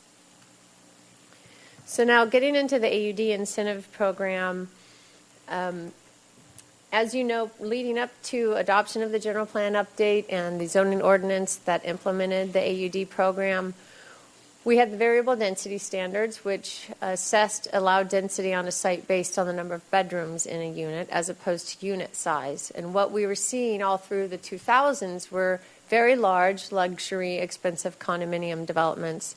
In fact, we saw very few rental projects in that time period. So in 2011, the general plan vision that more closely relates to the AUD program is to allow as much housing as possible within resource limits to provide an array of lifestyle options for a demographically and economically diverse resident population. So that was the focus of our adaptive management program report this year, as well as really focusing on the three objectives that are repeated most often when you read about the AUD program in its first mention in the general plan, and then as it's carried out in the zoning ordinance for its intent and purpose. Repeatedly, it states that it is to encourage smaller rental units, to locate units closer to transit services and recreational opportunities, and to encourage workforce housing. So our methodology for the AMP this time to evaluate the AUD program was to look at 21 either approved or constructed AUD projects. And it's really important that in almost all cases we looked at just those 21 projects because there are another 34 projects that are pending AUD projects. But we didn't want to analyze the success of the report on all accounts based on just what was proposed, because anything can be proposed. But we thought really a more relevant metric to use are projects that actually get through the approval process, that make it through the design review process, and make it through some part of our city staff review. So we focused on those 21 in most cases. And we compared it to 55 relevant projects that were, again, either approved or constructed between 2001 and 2013. And 55 does not, by any means, represent all the projects that were approved or constructed in that time period. It's really the multifamily mixed-use projects. We did not include affordable housing in any of these comparisons. As mentioned in the report, that's a pretty unique housing subset. And those developers of affordable housing really quite often take advantage, or not take advantage, but use the availability of modifications for lot area, for setbacks. And so it's not necessarily indicative of what a for-profit developer might use in building housing. We also did not include condominium conversions. We also saw a lot of condominium conversions in the 2000s. And again, that it was a type of housing conversion that was carried out in that time period, but again, didn't think that it represented necessarily what someone might build from the ground up on a vacant parcel. So we did not include those in our 55 relevant projects. So what we found in the way of analyzing whether the AUD program is encouraging smaller rental units, we found that those approved projects prior to AUD per project had a median unit size of 1,468 square feet, whereas the 21 approved AUD incentive program projects have a median unit size of 821 square feet. That's 44% less. That's a significant difference there. And again, it's 21 approved projects, so it's not a huge sample size, but it is what we have, at least at this point, to analyze. So that addressed, are we getting smaller units? And then the second part of that is, are we getting rental units? And so we compared those units that were proposed and approved between 2001 and early 2013.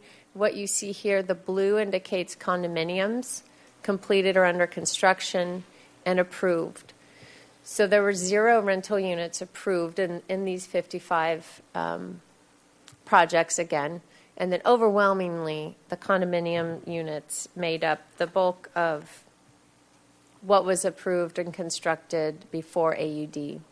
Whereas when we look at what's proposed, and again, this is one subset where we looked at the entirety of the AUD program units, it's 966 units, because we believe that one purpose of the AUD program is to incentivize rental units. So are we seeing applications for rental units coming through the door.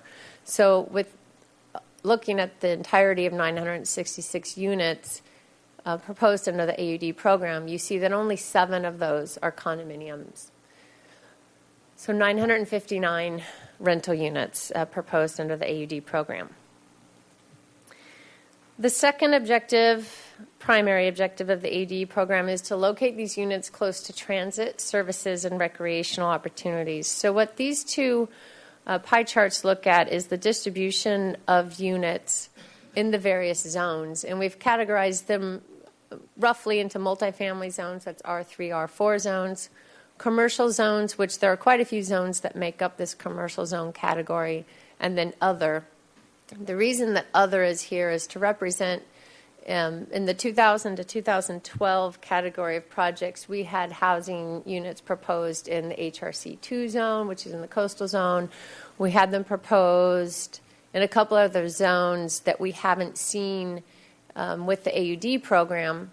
So, but if you took those together with this other 57% in the commercial zone, it's really distributed very similarly to what we're seeing today with the AUD project. So again, about 3/4 of the units being proposed in commercial zones.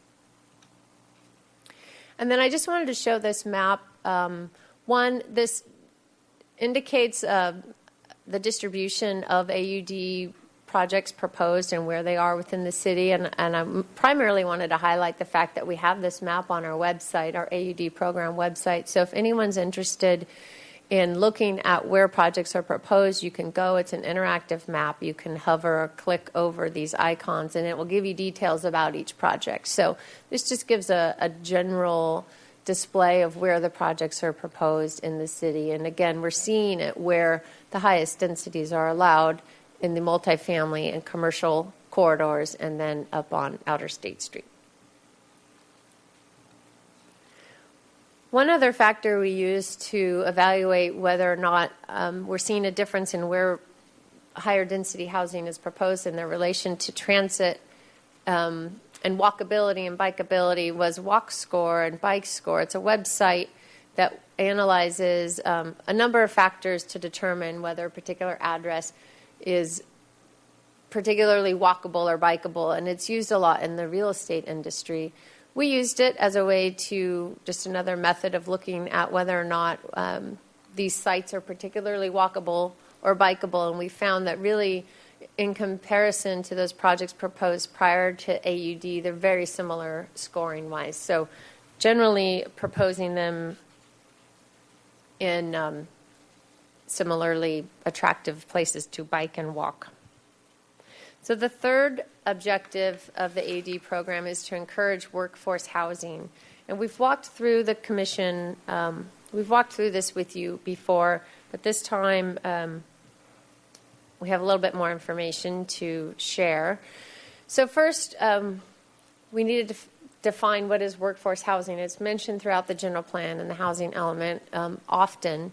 And the way that we have interpreted that for the city and implementation of the housing element is those households who cannot qualify for subsidized housing, so they're above the moderate income level, but yet can't afford to buy a home at market rate in Santa Barbara. And so we've categorized workforce housing in this context for those households in the middle income and upper middle income categories, and that here as a percent of the area median income is 120 to 200%.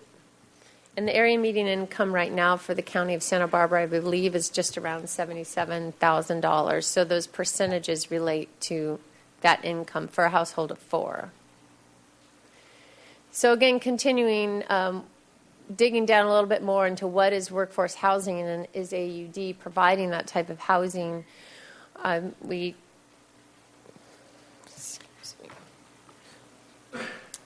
We took out middle income and upper middle income here. Now they're across the top, and based on household size, what those actual income levels are in terms of dollars, and then applied a factor that's used by both the federal and state government as an indication of what's more or less affordable rent. It's considered to be Generally, housing is considered generally to be affordable to a household if you spend no more than 30% of your gross income towards rent. So we applied that factor here, and this range of gross monthly income toward rent represents the lowest income and the middle income all the way to the highest income of the upper middle. So it's a pretty broad range, but again, it gives you an idea of what might be affordable to these households of what we're considering workforce housing. And then looked at whether or not the AUD projects are fitting within that range. And we have minimal objective data at this point because we only have 4 units proposed under AUD that are actually occupied. We do have 89 units under construction at the Mark at 3885 State Street, and they have advertised their rental rates for quite some time, and they haven't changed. So we put them here side by side with, again, here's that affordable monthly rent, that 30% of middle to upper middle income and the household size, and then the rental rates that's advertised for the Mark. And it does fall within those ranges. Some of them are at the upper end, but roughly, I think, we don't know what these units might rent for in the future. They're currently being advertised at this rental rate. It's the only project right now we have to compare it to, so we don't want to make any conclusions, certainly based on this one project, but we just put it here for information. It's all that we have at this point. So the conclusions and recommendations of the A&P program, I'll walk through those now. Ms. Brooke, could I just ask if there's any questions? May I? Any questions on the part that was just completed? Can I do that while it's fresh? Or do you want to continue on? Okay, good. Why don't you go ahead? Thank you. I think the conclusions might answer some questions, so I'll go through them quickly. But in terms of encouraging smaller rental units, as I mentioned, we've seen the average unit size decrease by 44% in the projects that we studied, and 99% of the proposed AUD units are rentals. So our conclusion is that the AUD incentive program is meeting that objective. In terms of locating units closer to transit services and recreational opportunities, as I mentioned, we are seeing about the same distribution of projects located in commercial zones, with about 75% of those units in commercial zones. Walking and biking opportunities are fairly similar, but what we are seeing is that the densities of these projects in these similar locations are higher. So our conclusion is that the AUD incentive program is either maintaining status quo or meeting this objective by proposing housing units in roughly the same locations but at higher densities. So we're getting more units in these opportune locations. In terms of encouraging workforce housing, again, there's not enough data to determine this, but we will certainly continue to monitor it and provide updates when we do have more quantitative data. So it's too soon to evaluate this objective. And Mr. Chair, I think if you wanted to allow questions at this point, it would be good. My next phase of the presentation will be to get into the other considerations, which aren't formally a part of the adaptive management program, but were presented in the report because they are concerns and questions we hear quite often about the AUD program. Let's see any questions. You go to it. One on the map where the AUD projects are located. If you can bring that back up.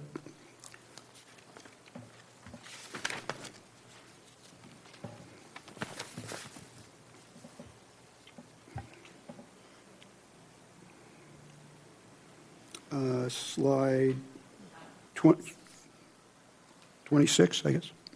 Yeah. Just for public information, when you go to the website, you get the map, but you can expand the map to see where the parcels are. When you first bring it up, it looks like each one of the buildings are occupying a block. So you can move around, you can tag onto each one to get a description. That's all very positive and a great tool. See where they are. 2 questions. One on the south of 101, where we have our plan did have medium-high designation south of 101, and as we know, waiting for the local coastal plan to be implemented. I think we wanted to include it within an update.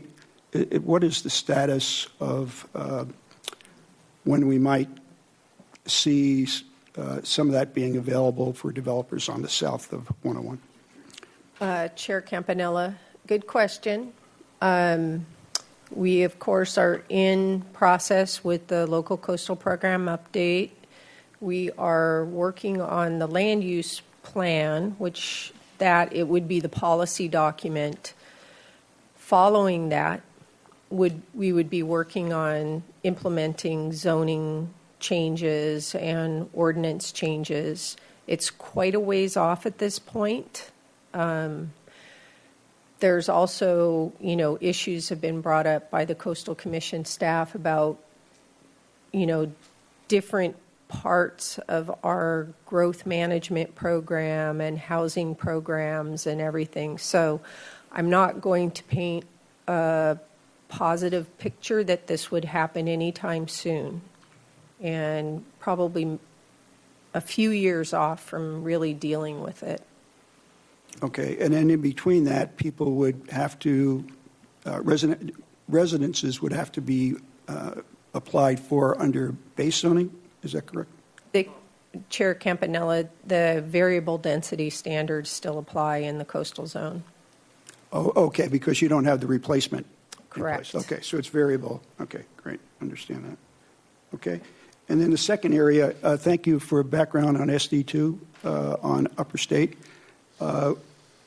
We currently have no projects, or have there been applications that came in the area? Because there were a number of opportunity sites in our housing element that were indicated could be redeveloped up there. Mr. Chair, we do have a few projects in the SD2 zone area, and I'm not positive if all of these are in SD2, but I can double check. I'm talking about essentially where a transitionalized, and I'm talking about medium high, for example. The medium high area, there you go. Down here. Yeah, there's actually, are there any projects that have been submitted? They don't appear to be any. No. Okay. All right. Thank you.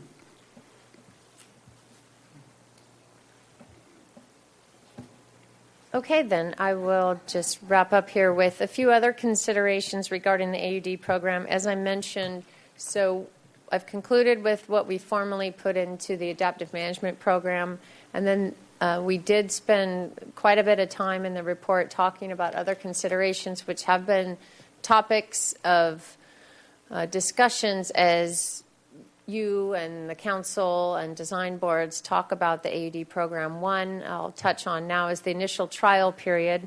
So as I think we're all aware, the AUD program is a trial program. It's in effect for either 8 years from July 2013 or until 250 units have received certificate of occupancy. So an area of concern for some are that the AUD program has been very successful. We have quite a few projects pending in the pipeline, and we are already, beginning to see some of these projects being constructed, and 4 that have been occupied. So what I'll point out here is just those units in the high density or priority housing overlay count towards that 250 unit test. You probably will hear that phrase quite often. So this is really the row of projects or units that contribute to that.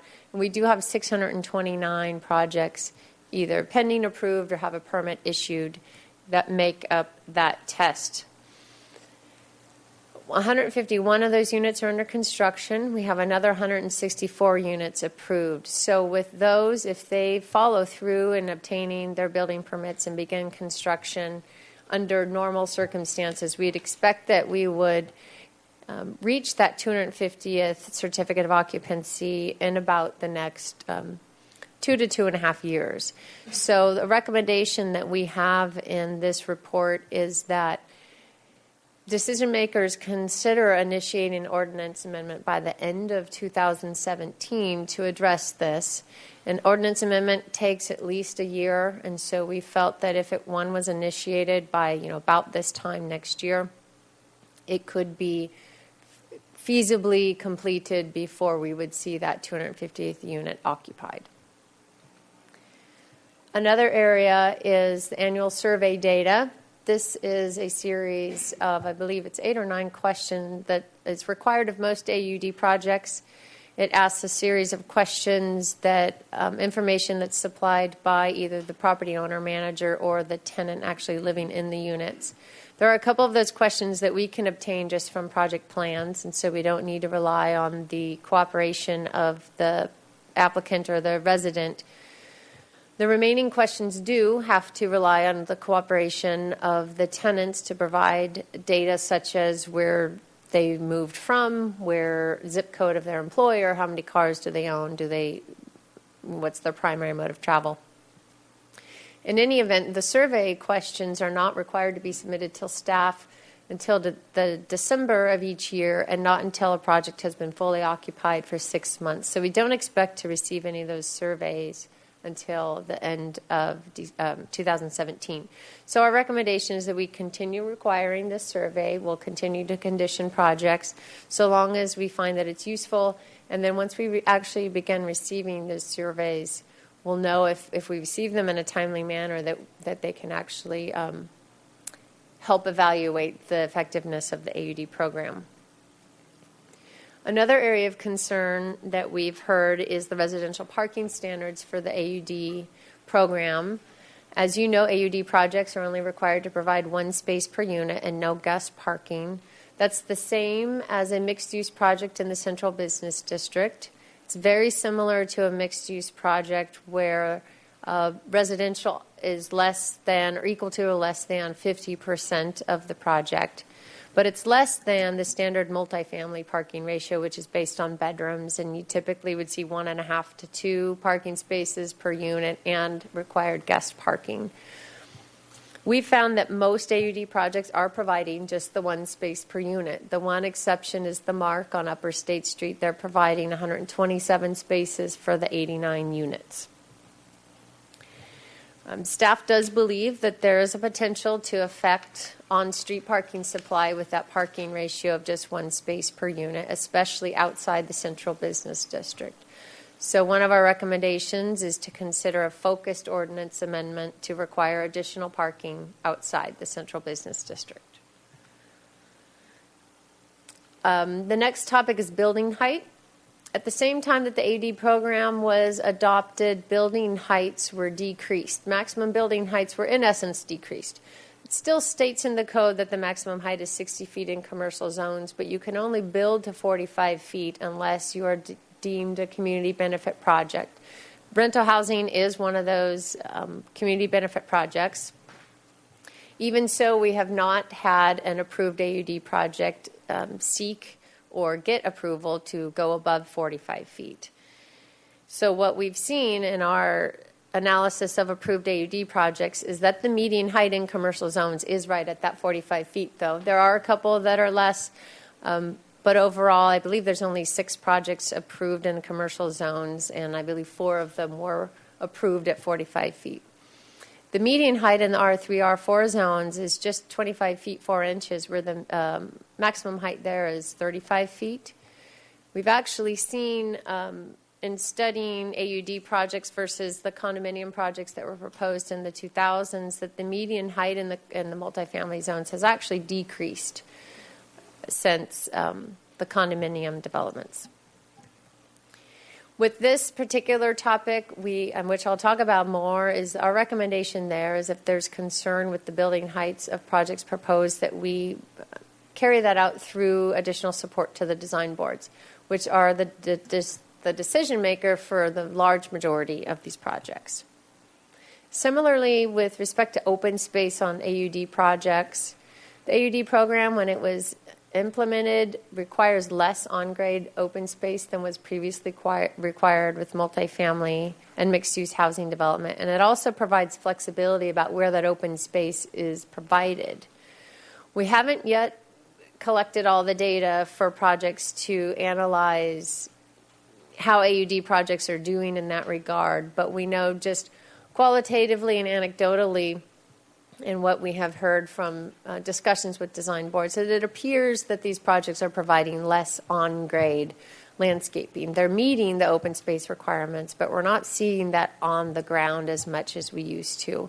They are often provided either in just private individual outdoor living spaces, so smaller areas, or they're provided in roof decks.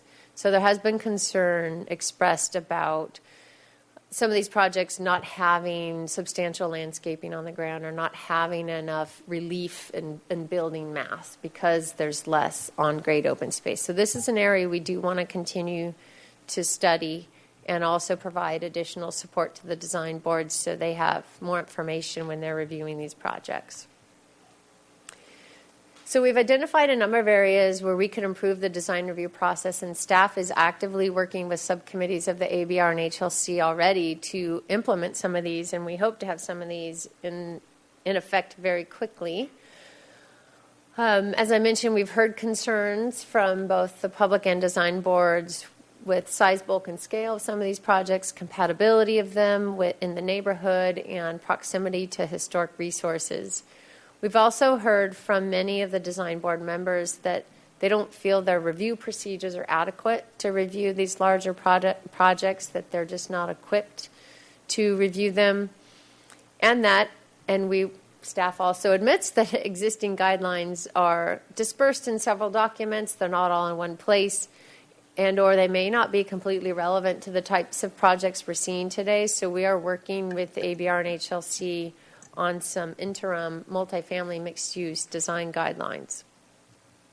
So areas that we've suggested for improvement include augmenting the application submittal requirements for these projects, where we will ask the applicant to provide a design intent statement to give more background and objective going into the project, their goals and what they need to get out of the project. Also, additional statistical data like on-grade open space and floor-to lot area ratio. As I mentioned, we are also working on developing interim multi-unit design guidelines so that the design boards feel that they have really relevant guidelines to point to if they're feeling concerned about a project, but they just don't feel they have the weight or the guidelines to back them up.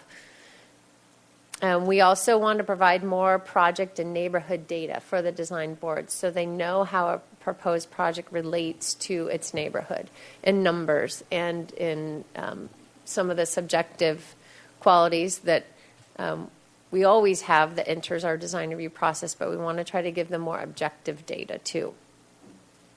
We do intend to provide additional staff support to the design boards in staff preparing brief memos and more regular attendance at the design board meetings and guiding them where we can, where we see a project may or may not be consistent with a guideline. And we haven't typically done that at design boards. We don't prepare a written staff report for design boards like we do for the Planning Commission, and they really are asking for that kind of support from us. We're also currently exploring requiring coordinated land development team staff review for AUD projects where there's 11 or more units.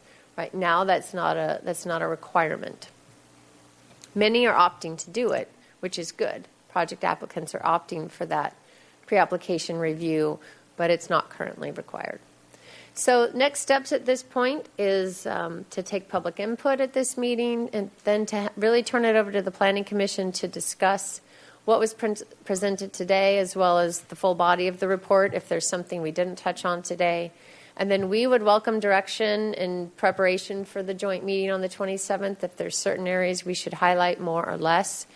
And then we'll have the joint work session on the 27th, and then, of course, we'll continue to monitor and report for years to come.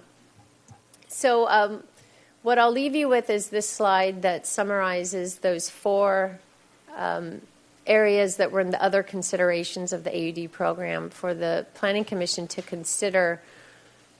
If you can, as a commission, provide direction to staff, provide a commission input to City Council in advance of the meeting on October 27th.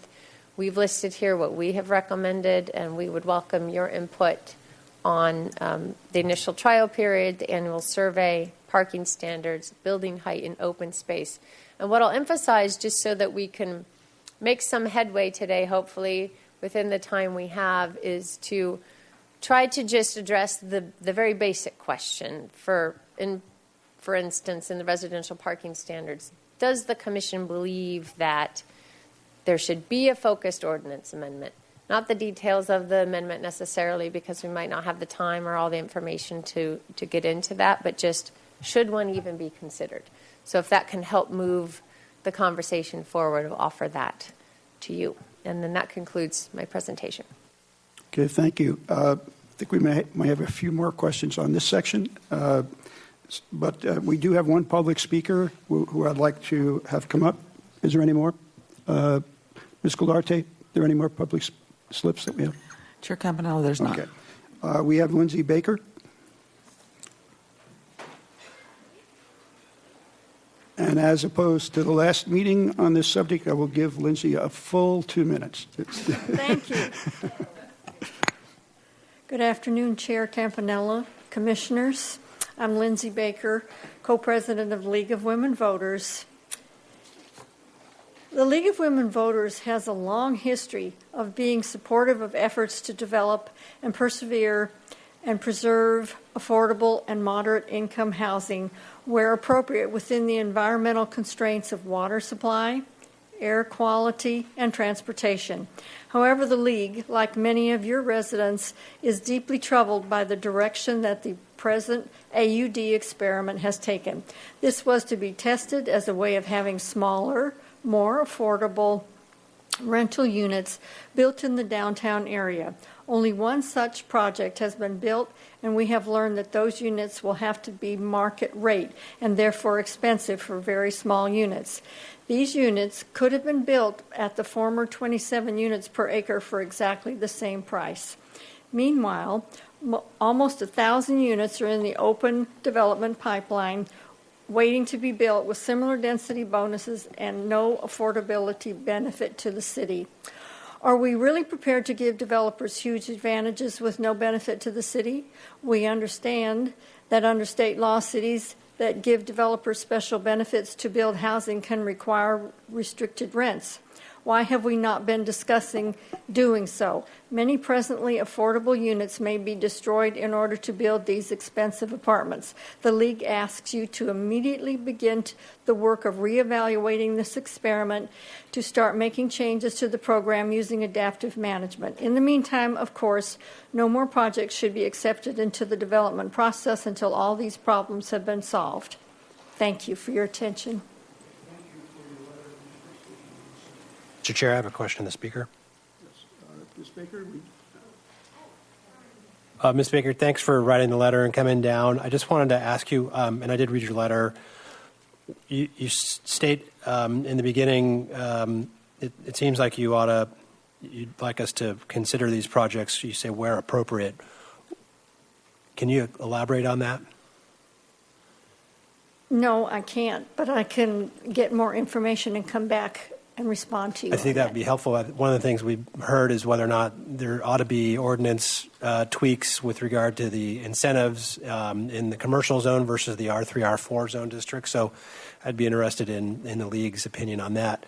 You state further down in the body of your letter that there appears to be no benefit to the city, and you have some questions about the affordability or the market rate aspect of the projects. So what staff is telling us is that the market or the rents that are coming out are roughly appropriate to the target incomes that we're trying to get at.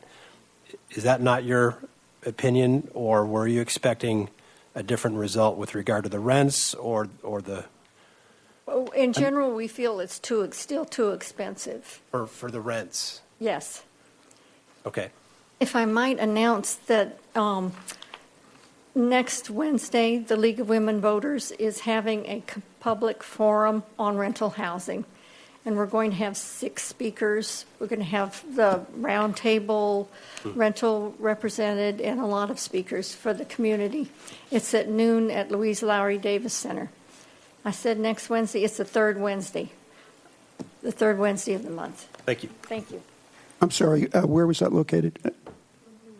Louise Lowry Davis Center at noon. Thank you.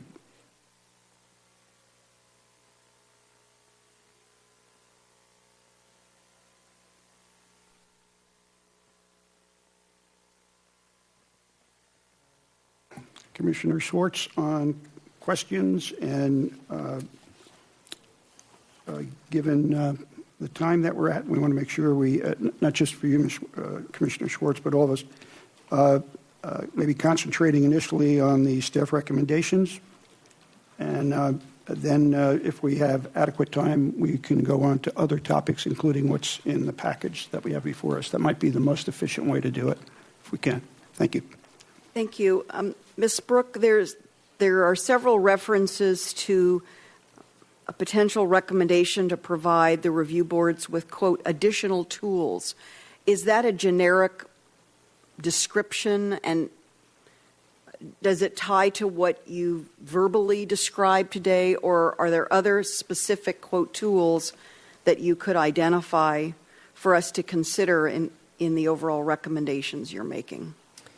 Mr. Chair, Commissioner Schwartz, they do represent generally what I stated, additional objective data, additional information from the applicant, as well as staff support. So tools is a very generic term for information, primarily.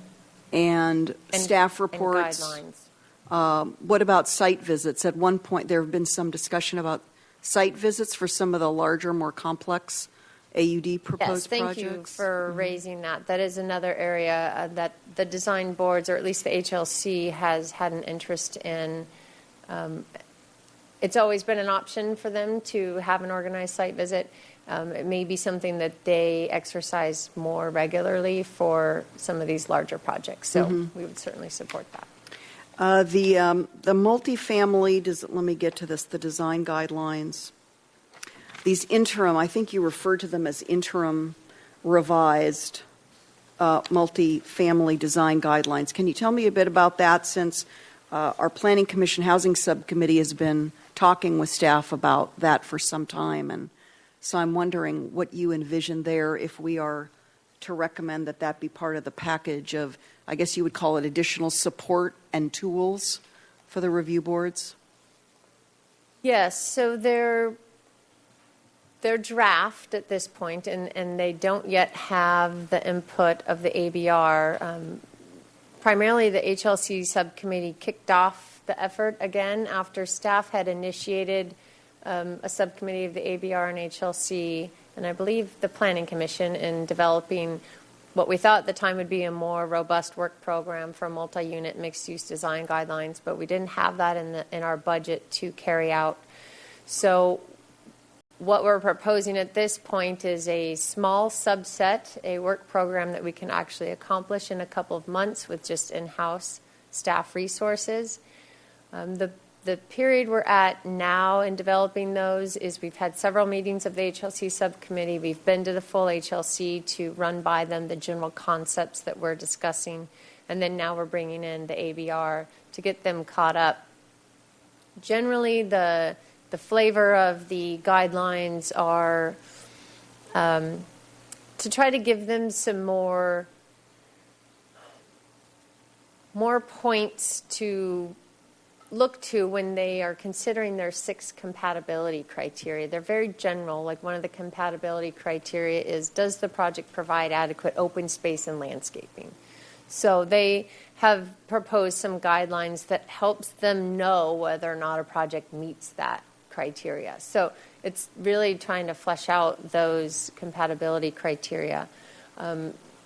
Other guidelines look to encouraging buildings that step away from the property line, that consider if or when an adjacent property might also build to the lot line. How should the design board look at this project in front of them, knowing that there may be something, 3 inches away?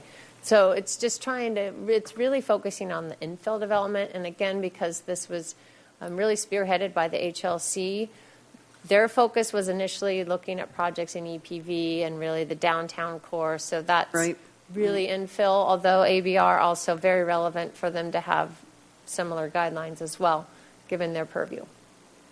And so do you see, you mentioned a couple of months for that. Do you see all of the enhanced support with additional tools being rolled out within a couple of months of a decision made on this? Is that realistic? And I ask because I'm trying to fold that into this December 2017 timeline that you've mentioned here where we would need to, for all practical purposes, begin an ordinance amendment if, in fact, we have enough data and if there's a decision to move forward with a set of ordinance amendments or an ordinance amendment. So that means between now and December 17, we'd not only look to implement changes, but to see the outcomes, the results of implementing this additional support with additional tools. Certainly. Right? As I mentioned, some of these items we can implement very quickly if Okay. it's a matter of just adding to our required list for design review applications. The design guidelines would probably take the longest because those do need to be recommended by both the ABR and HLC to City Council. Ultimately, the design guidelines need to be approved by City Council to be in effect. So I would see that taking a minimum of 2 to 3 months from the time that we feel we have guidelines recommended. And they are rough at this point. Our next step is staff will be looking at our existing guidelines documents, the urban design guidelines, the EPV guidelines, and looking for any redundancies or overlap and see where we can try to hone in on those that are actually new or more relevant than what we currently have, but not in conflict or redundant. Okay. You also have a slide that mentions that we won't, I think, let me just find it here. You can probably put your finger on it. We likely won't be able to receive or begin receiving survey data until, do you say December 2017? But I have a question about that.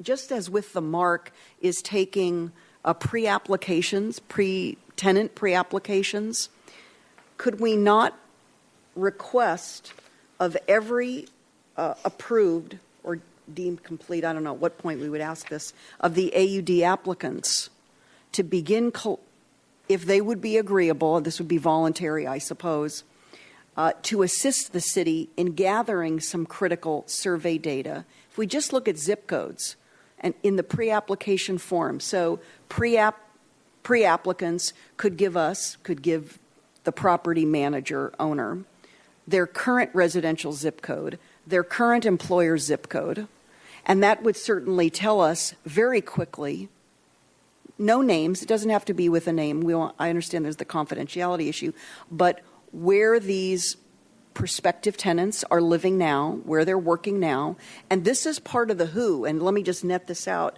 There's a lot of the what in here, because that's easier to quantify. It's the who that's missing for us, and that strikes at the core of a key question that's being asked by many stakeholders, and that is who will occupy these units. Of course, then it's at what price points, which price points.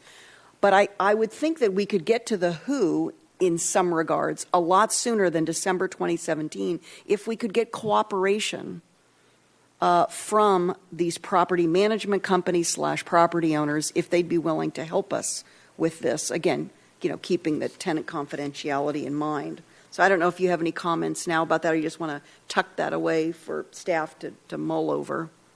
Do you have any thoughts for me on that if we could? Commissioner Schwartz, I think it's a fine recommendation, and it doesn't hurt to ask. I think that's all we could do. Like you said, it would be if they are willing to cooperate. But we could ask. Okay. And then let me see which exhibit is. I have Appendix E, which is supplemental information requested by the Planning Commission. A couple of questions from this document that was in our package. There's a reference to the City of San Jose preparing nexus studies and financial feasibility analysis to legally impose affordable housing impact fees on market rate rental units. So San Jose is implementing the affordable housing impact fee, and the initially adopted fee is $17 per net square foot. I don't know if you or Mr. Vincent has any, if you've talked about this as a possible change to how we're operating now, to drive more affordable housing, to help us with the revenue stream. I know what the council decided at this point on development impact fees. Is this slightly different, kind of a different animal about that? And since it's in our package today, I don't know if you have a comment. Well, Mr. Chair, members of the Commission, in one respect, it is similar to development impact fees in the sense that the nexus study and the evaluation, you have to create a project, and then that's what informs what the cost is, that your fee is, how you charge your fee. So taking from the council's deliberation regarding the development impact fees, there didn't seem to be much appetite at this time to undertake those kinds of studies. Okay. But that is what the city of San Jose has done. Okay. I think perhaps my last question right now is on Appendix D, and this is the matrix. It's very comprehensive. I appreciate what staff compiled. Average unit density cases as of September 1st, 2016. This term existing units, I want to be clear, and I think it's important for all of us to be clear about what you mean by existing units. Is that what's been approved on projects that were not constructed? So we have projects, existing units, total units, net new units, and then there's some other categories there. Right. Commissioner Schwartz, that represents how many units are on the ground for these proposed projects. So some of the projects we've seen, they're adding units to a site that already have units on the site. So maybe a duplex behind a single-family home. So the existing units is just that. It's the units that existed on the site, and then they're proposing. So it's not approved. I mean, there could be a structure on a property, but there's a previously approved project. Let's say a large luxury condo project. And that got approval for X number of units, and now let's say a new AUD application is coming in for a completely different redevelopment of the property. It's not existing approved. It's physically on the ground. It exists and is part of the housing stock right now. Okay. I think at one point our Chair Campanella had asked for one of the projects that came before us to understand what's been approved, not on the ground, but approved, entitled, and improved, versus what's being proposed under the AUD program on the same property. And I don't know if we're getting that data on a regular basis, but it seems like that's an important sort of before and after or then and now comparison, especially as we look at potential ordinance amendment and this program sunsetting at the trial period. Have to look at all of the data points that are important for comparison, what's working, what's not. If we revert to variable density, my goodness, what are we facing if we go back to that type of a policy? So, Amy, maybe you could just talk about that amongst yourselves. I don't want to take up more time today, but unless I'm overlooking that here, I'm not sure that that's part of our, you're... Exhibit D. That's what I'm looking at. If you look Appendix at the detail of it's called detail or just the detail in the appendix? No, I believe information on each project that's behind that schedule. Yes. On the bottom right of each description says whether it was a former project or not. You mean rev from variable question mark? Is that what you're calling it? And what does rev mean? A revision? Is that what the REV? No, revised from variable project. Revised from variable. Well, this says no, yes. So then somebody then has to just do the math to say, okay, I got you. Yeah, but it's as far as the project description, which we had requested from staff, and I know it's in the back of the exhibit. Yeah. Projects are identified that formally were being processed under either variable density or, in the case, for example, of Arlington Village, was a project that was underway and enrolled in. Right. So, that's all there, not summarized, but it's in there. Okay, I guess I'll close out then and say that, and this goes back to my comment about how to extract key pieces of data for October, I guess both the 25th and the 27th, that are easy to read, kind of at a glance, understandable for those who you're asking to make some pretty important decisions, and that's on an ordinance amendment. This is a lot of data to wade through and to try to comprehend and then digest. Bottom line, should we change an ordinance? Should we change a policy? That's got a lot of a lot of support in our general plan. So I'll let you just mull that over as staff prepares for the 25th. Okay, thank you. Okay, thank you. Commissioner Higgins?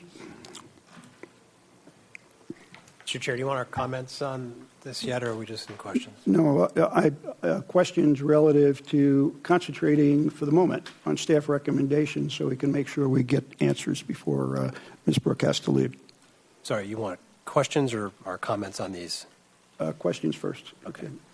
I don't have any questions. Although I do have a general question, not about this. Do we have any data for major employers or maybe just within the city as an employer? How many of our employees maybe over or under the age of 40 commute from out of town? Commissioner Higgins, I don't have it handy, but we might be able to find sources where we could track that down. Maybe you might find maybe Cottage Hospital or whatever the health Sansum or whoever might want to be interested in volunteering that info. If not, the city could. And I'm interested in the break, over 40, below 40 as a trend, right? The assumption is most people over a certain age are not commuting, or there's a greater number that are under that age that are. So. And you're looking specifically for larger employers, not just citywide populace? Any data you have that supports what we're trying to accomplish here, which is keeping people from traveling, or commuting, rather. Okay, Commissioner Peugeot, questions on the staff recommendations? We're going to do that first. Thanks. Thank I'm going to start with the bottom bullet, building height. Well, let me say, I know it's very difficult to condense recommendations into these really short phrases, and so I guess some of my questions are making sure that I understand what the recommendations are really covering.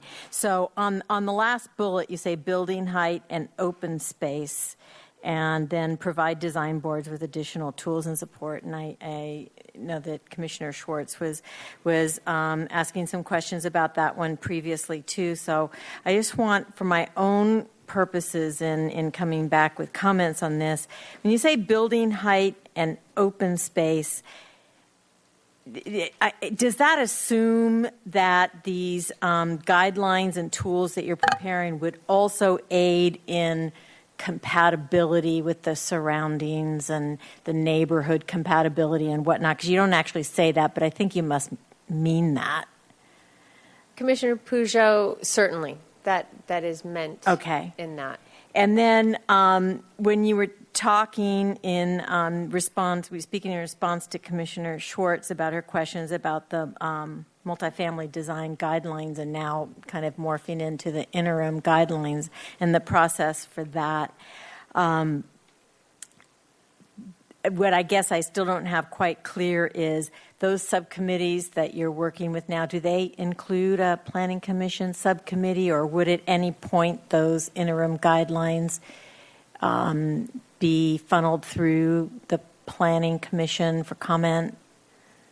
To answer your first question, no, at this point, we don't have a representative from the Planning Commission on the subcommittees, and the subcommittees themselves have not met together either. We've been meeting individually with HLC members and ABR members.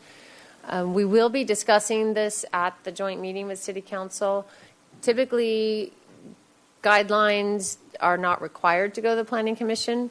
They are required to be adopted by City Council. I think if City Council, there's great interest in that, the Planning Commission requests that, and City Council agrees, then that would be something that we could certainly take direction at that point.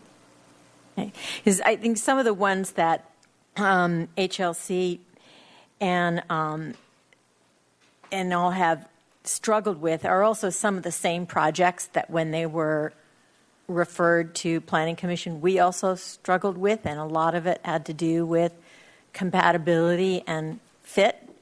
And I believe that these interim design guidelines would help guide not only the design review boards, but the Planning Commission as well. And so I think at some level, at least I, for one, would like to see some ability for input into that kind of a draft before it was finished, because we also have had that same struggle, I think, here. Can I just jump in 1 second on that? Okay, we approved minutes today of our meeting of September 6th, where we made a resolution. Part of the resolution was that any recommendations for ABR or HLC guidelines that impact policy and land use should be reviewed by Planning Commission before going to City Council. Okay, so we have that recommendation. It's of record. It's going to the City Council, and hopefully that would be, since these minutes are part of the package on the 27th, the joint group will be seeing our request. Great. Thank you. I think we should all remember that one. Okay, so my next question is, basically you have 2 bullet items that talk about considering either initiation or just considering a focused ordinance. And I assume this means by the end of 2017 on both bullets. I guess what I'm just a little perplexed about is, it seems to me that I don't know the difference between those 2 bullet items. What's the difference between initiating an ordinance on the trial period and considering an ordinance? I mean, are those one and the same ordinance, or are they 2 completely separate items? Commissioner Peugeot, they are 2 distinct topic areas that could be considered together or separately. The reason there's a timing component to the initial trial period recommendation is because there's a timing component to the initial trial period. So there's a consider this by a certain time so that we could have an amendment adopted before the trial period is up. And any of these other staff recommendations, there's not necessarily a time period associated with it, so it's more open, an open-ended consideration. If you believe as a commission that you would advise council to open an ordinance amendment to focus on studying residential parking standards, that could happen anytime. Okay. So I guess I would have comments on that later, not necessarily more questions right now. It's just a little difficult for me, let's just say, to make a comment on something that's so wide open, and I'm not even really completely sure we have the need for, or be able to foresee that we have the need for at this point. So I guess I'll just kind of fold that into my comments. Okay, thank you. Commissioner Thompson. Yeah, your discussion just now raised a question in my mind, and that is, I think something we probably discussed a long time back. What is staff's opinion as what happens if we hit 250 units, C&Os, and we don't have an ordinance amendment in place? Do you assume we're going to just automatically revert for any future applications to variable density, and the 600 or so that are already in the pipeline continue going with the AUD trial guidelines?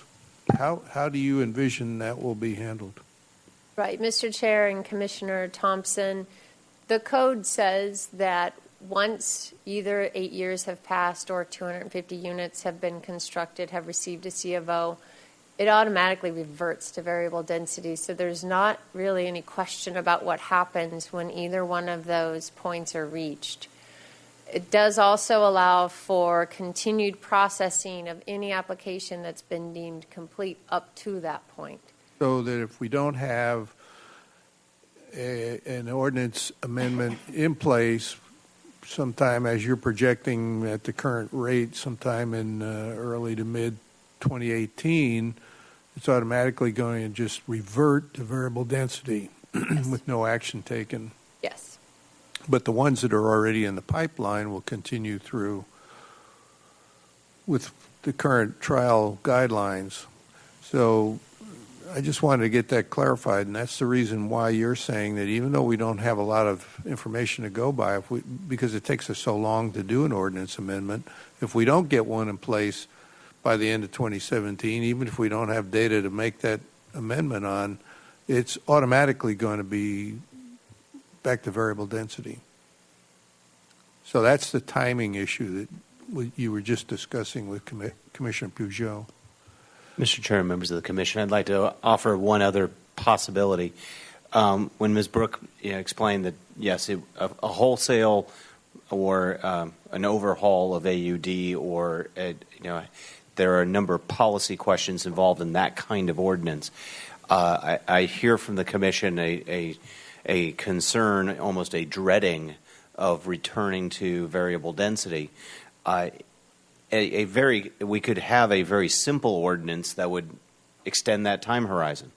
The time horizon it came out of the general plan update and a compromise that led to the general plan update being approved. If we get to, say, I won't use, the word precipice was coming to mind, but that's too pejorative. If we get to a point where the 250 number is getting close and it's forcing issues that we're not ready to resolve at that point, we could extend that timeline. The Council has the ability to amend any portion of this ordinance, one of which could be an extension of that timeline. Attendant to such an extension could be a modification of how projects that are coming into the pipeline, there might be a closing of the pipeline attendant to such an amendment. There are options available to the City Council. It's not that we have to make a wholesale rehaul of AUD or we go back to variable density. I don't want the Commission to have that impression. Yeah, I understand that, but it would take a overt act to do whatever, even if it's just an extension. Just an editorial comment, I was never really thrilled by the concept of a 250-unit, 8-year trial period. We can always put in an ordinance and then subsequently change the ordinance. And the only thing that the 250 units or 8 years did was add further complexity to that process. And that's what we're faced with now. We've been talking about it ever since this was put in place, and we've never yet been able to come to some closure on that particular issue. Didn't mean to go on. That was a question. You usually don't go on, so you're allowed one during my term. If I can just follow up on that, and I think there's some logic, if I understand it correctly, in response to my question on number one. The idea is, I'm looking at it, I hope, that it's a placeholder. That in order to not just have things go on or have some gap period until we collect information, knowing what the projects look like now, whatever information we can garner, we'd be set up to have some type of modifications if necessary or not at this date, rather than just either having something expire, which it will, I don't think, by that date, but go on and on.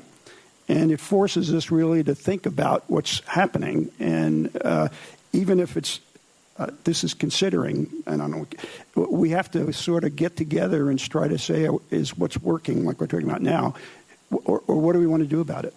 Not wait till 1918 or 2018. Sorry. Historical resources. I'm not doing historical resources. Waiting until 2018 to get all of the survey information. And we knew this gap was problematical because you automatically go back. So if we're looking at it as I don't want to use the term placeholder, but let's look at when we want to sit down and be ready to have the facts in a form that it can be entertained by the City Council. And then they can make a decision on how they want to do it.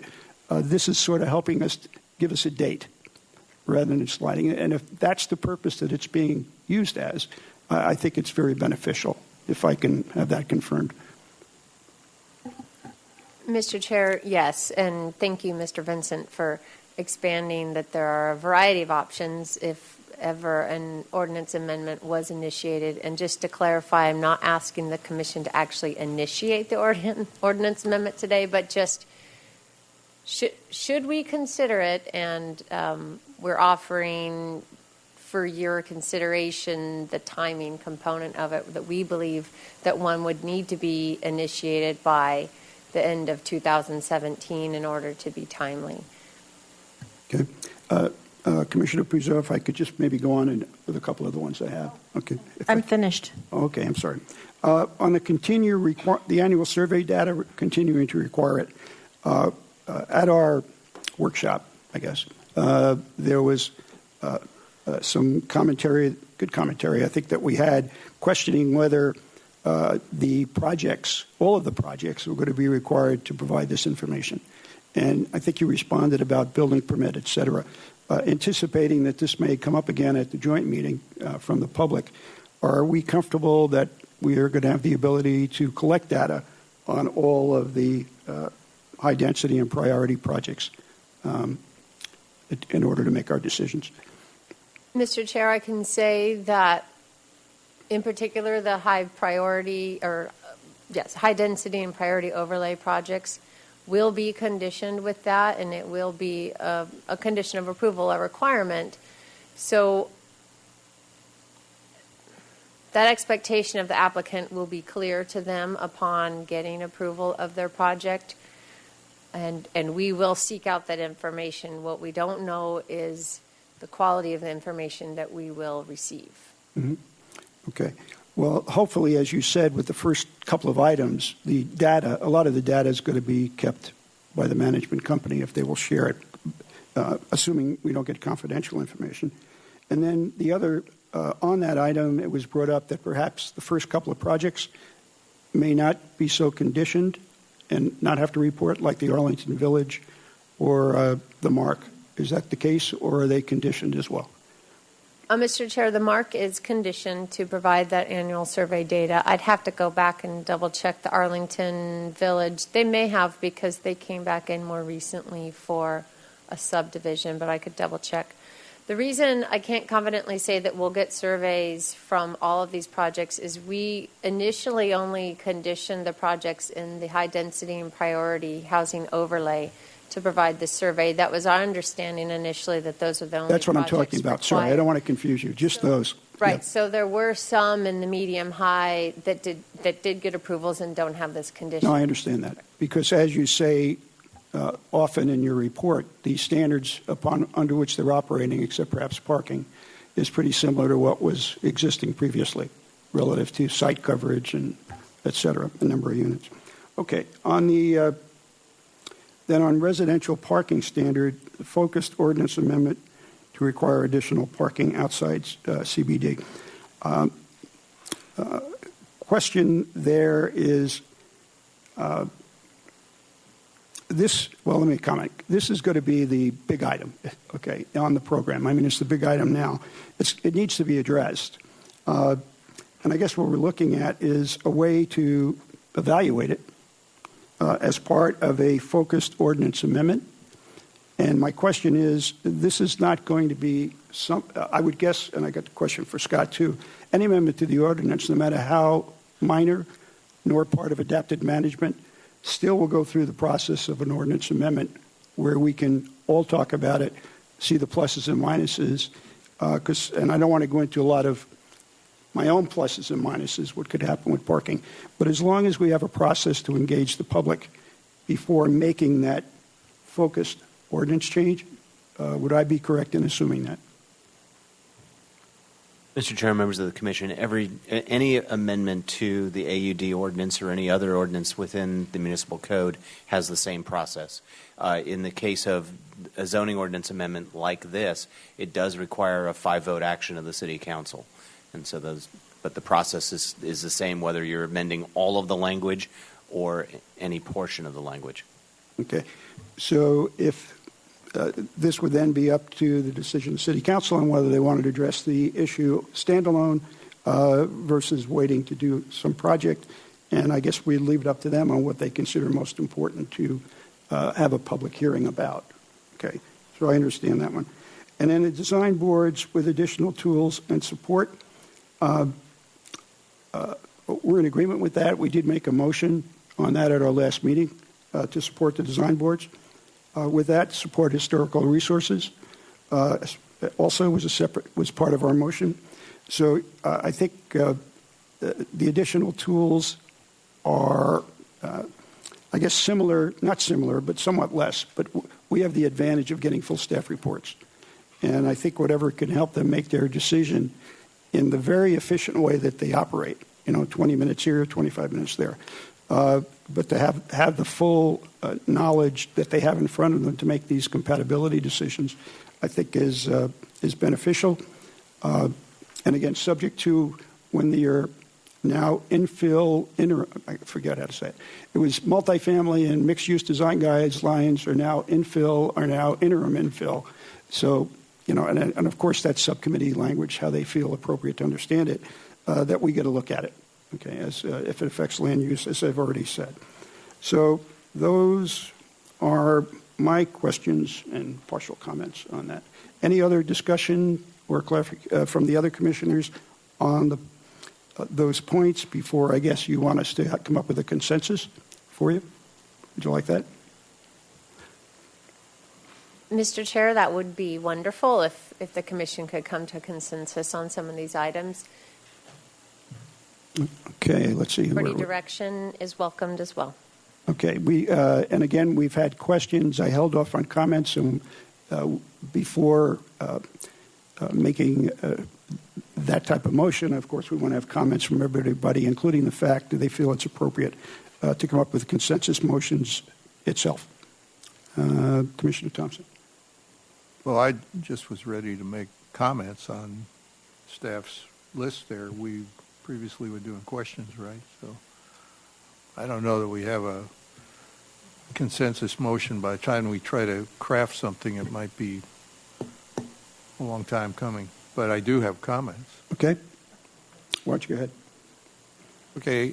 First off, on the first staff's bullet, I agree with initiating an ordinance amendment by the end of next year because it takes us so long to put something in place. And that will require us to make that ordinance amendment based upon a rather limited set of information, feedback from the various projects, just because there won't be a lot of projects that are fully occupied by the time we have to put that in place. I would see possible three outcomes of that ordinance amendment. Either we scrap the AUD and revert to the variable density, which I don't think is what we're going to do, or adopt the AUD as it currently exists permanently, which I don't really think we're going to do, or tweak it and return to some version of the AUD program going forward. That's just my opinion as to what would happen.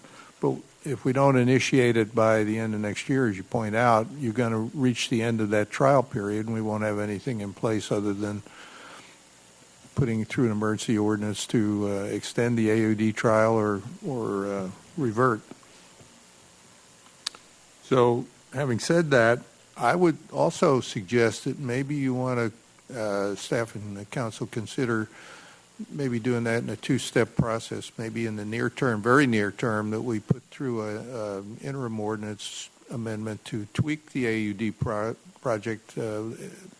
Some of the things we've been talking about, parking problems, issues with, especially in the residential zones as compared to the commercial zones, concerns next to historic properties, some of those issues. Maybe we put through an ordinance amendment in the short term to improve the AUD program, and then a little bit longer term, a year and a half, 2 years down the road here, initiating by the end of 2017, the more long-term.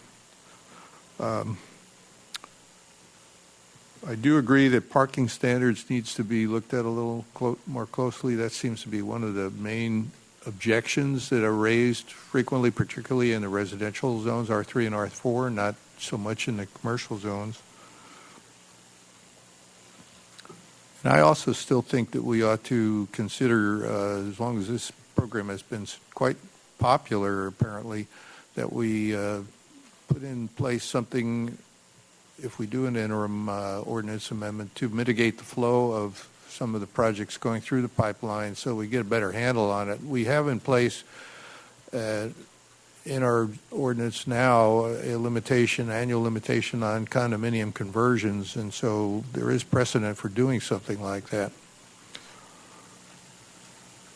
So pretty much those are my comments going forward. I've also suggested for consideration, which in our previous meetings, that one way to deal with part of the parking issue is to decouple parking from the unit rental. And I would recommend again that we take a look at doing that. So, Mr. Chairman, those are my comments.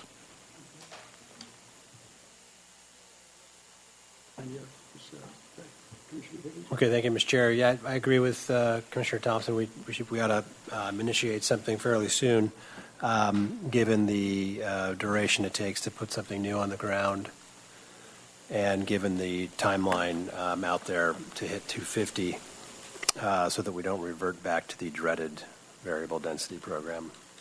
I'm not sure what kind of comments you want with regard to annual surveys, but we haven't seen much surveys, so I hope that we can get some survey responses before making comments on the appropriateness or the success rate.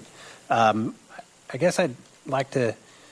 I can appreciate that it looks like we're going to ask more of our applicants for these projects in terms of objectives or land use compatibility or just a more bulkier application submittal. I'd be reluctant to put that all on the design review board. The design reviewers are good at and want to provide design review comments, and they may not. So you ought to ask them. Sure, they may not want to be bogged down with some of the hard work that you all do in terms of all of the land use issues. So in that regard, it may be that the ordinance looks at whether or not these projects in certain zones, R3, R4, have to come to Planning Commission anyway. I'm not opposed to having projects that are proposing one per space. One parking space per unit come to the Planning Commission. Obviously, we all know that the reason the program's so successful or popular is that it only requires one unit, and that's the basis for why. One space. That's the basis for why we're seeing such success. So I appreciate the stats that staff has given us. We're obviously on the right track.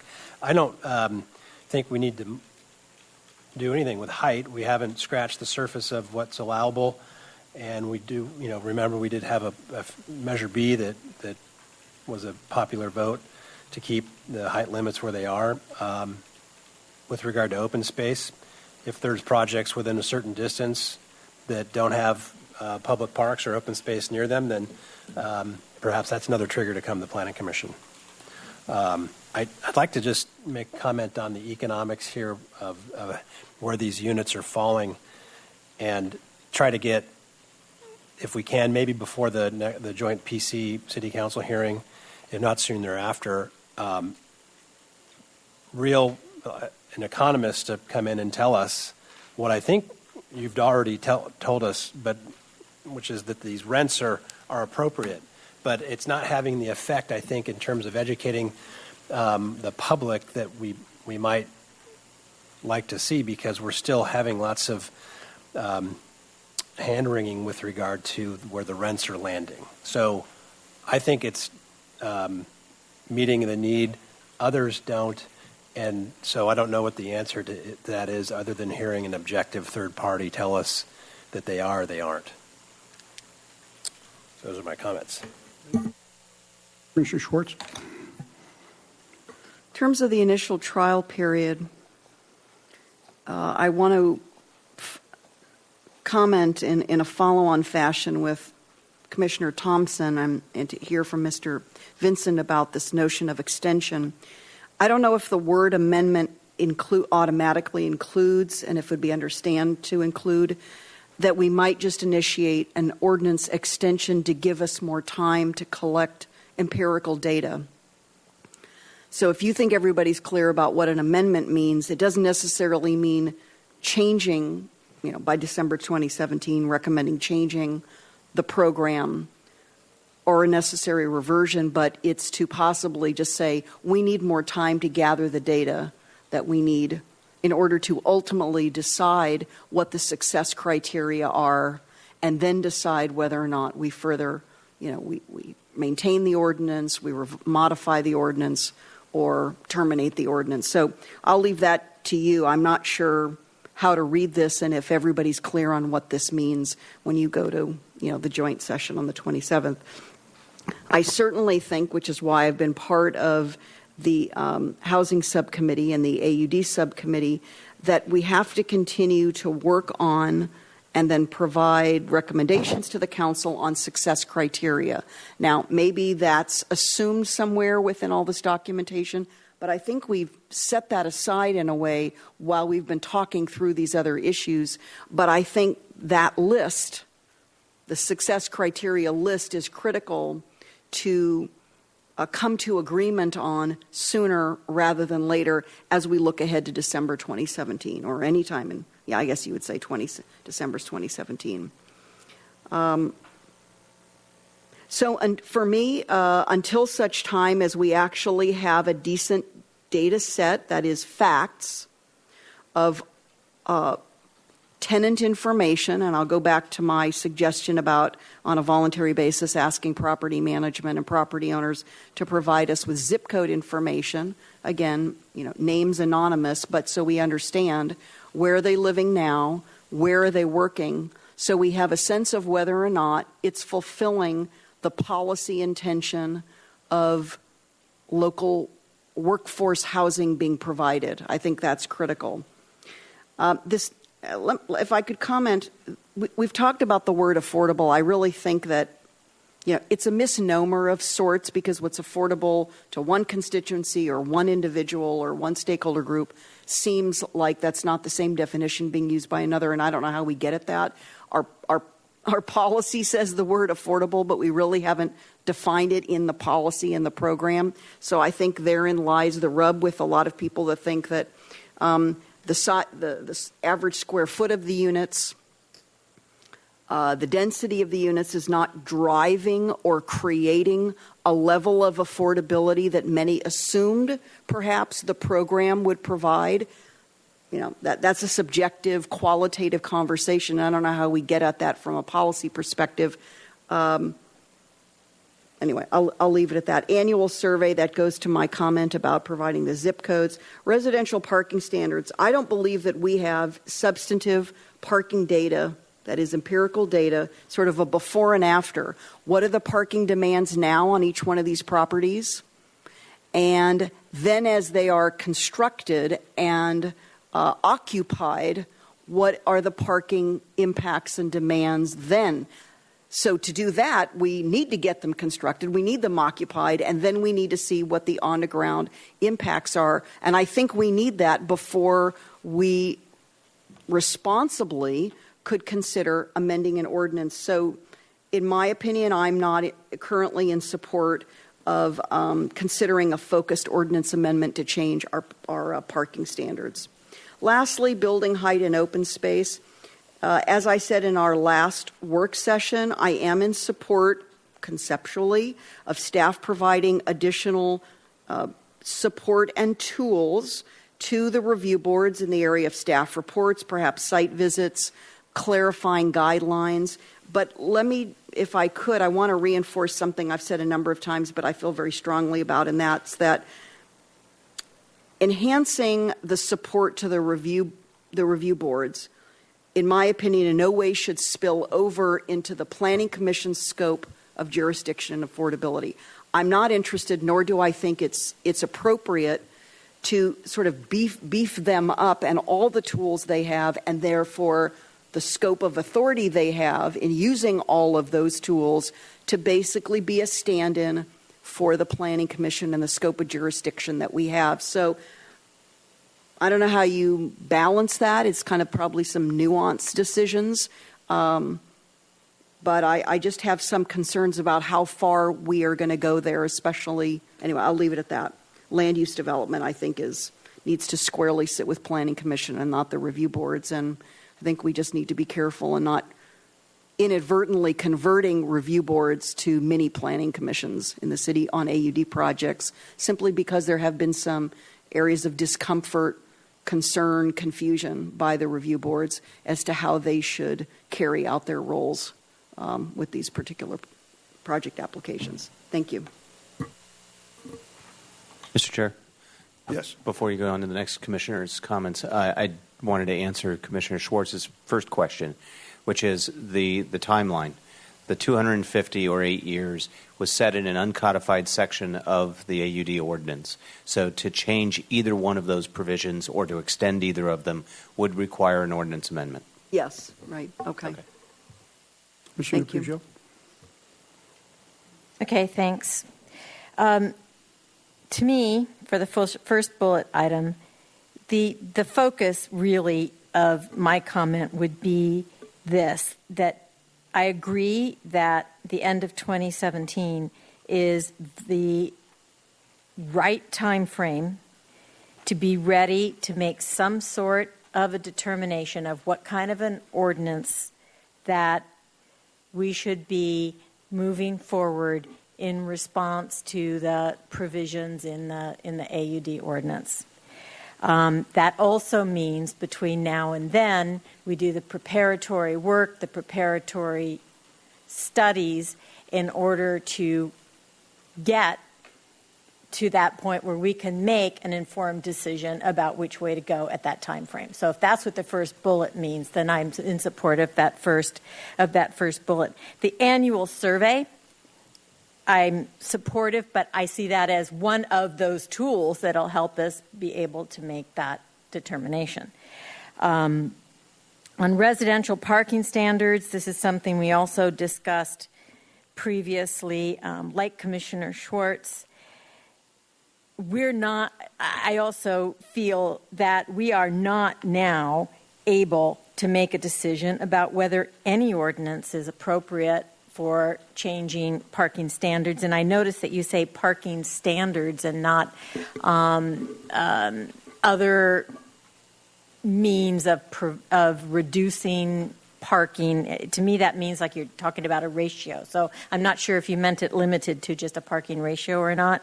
But anyway, in my view, that the concerns we're hearing from the public about parking or a perception that maybe there is going to be an impact of on-street parking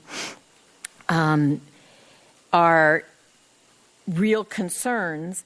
So to me, I think what we need to do, similar to what Commissioner Schwartz was saying, is we need to get an understanding of what the potential is for that kind of an impact to on-street parking in the AUD areas, particularly the high priority areas, and whether there are options and what kind of options those would be, one of which may be changing a standard, but maybe other options would be other types of solutions as well. So I think what we need now is not an ordinance, but to begin looking at whether those perceived problems are actual, in reality, real problems.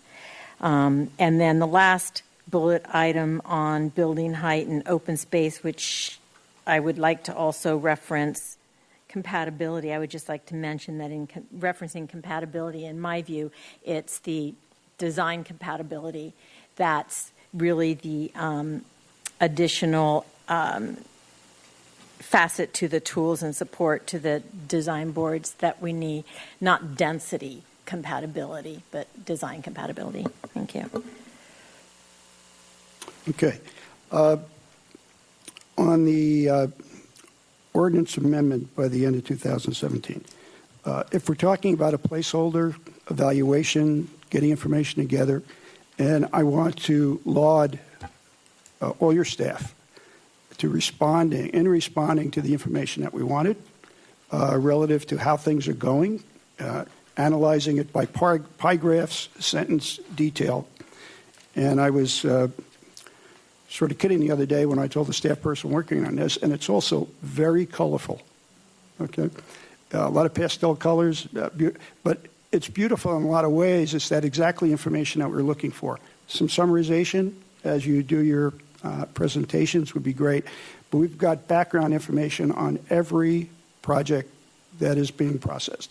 So when someone says 54 or 55 projects, you can see the number of projects that are 1 and 2 units.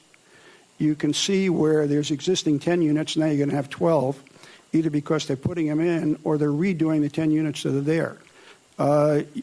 I understand, because I'm following it relative to other descriptions, that there's zoning violations that are being satisfied as part of the measurements. There's also historical structures on some lots that are retaining and being sensitive to when building is going on, multiple buildings are going on the site, similar to mostly every block you see in the multifamily zones has either multiple structures or apartments on it. So given the maximum square footage that you can put in the multifamily zone, which is 0.5 of an acre or 0.6, when you combine it with a house that's already on there, you're limited on how much more you can do.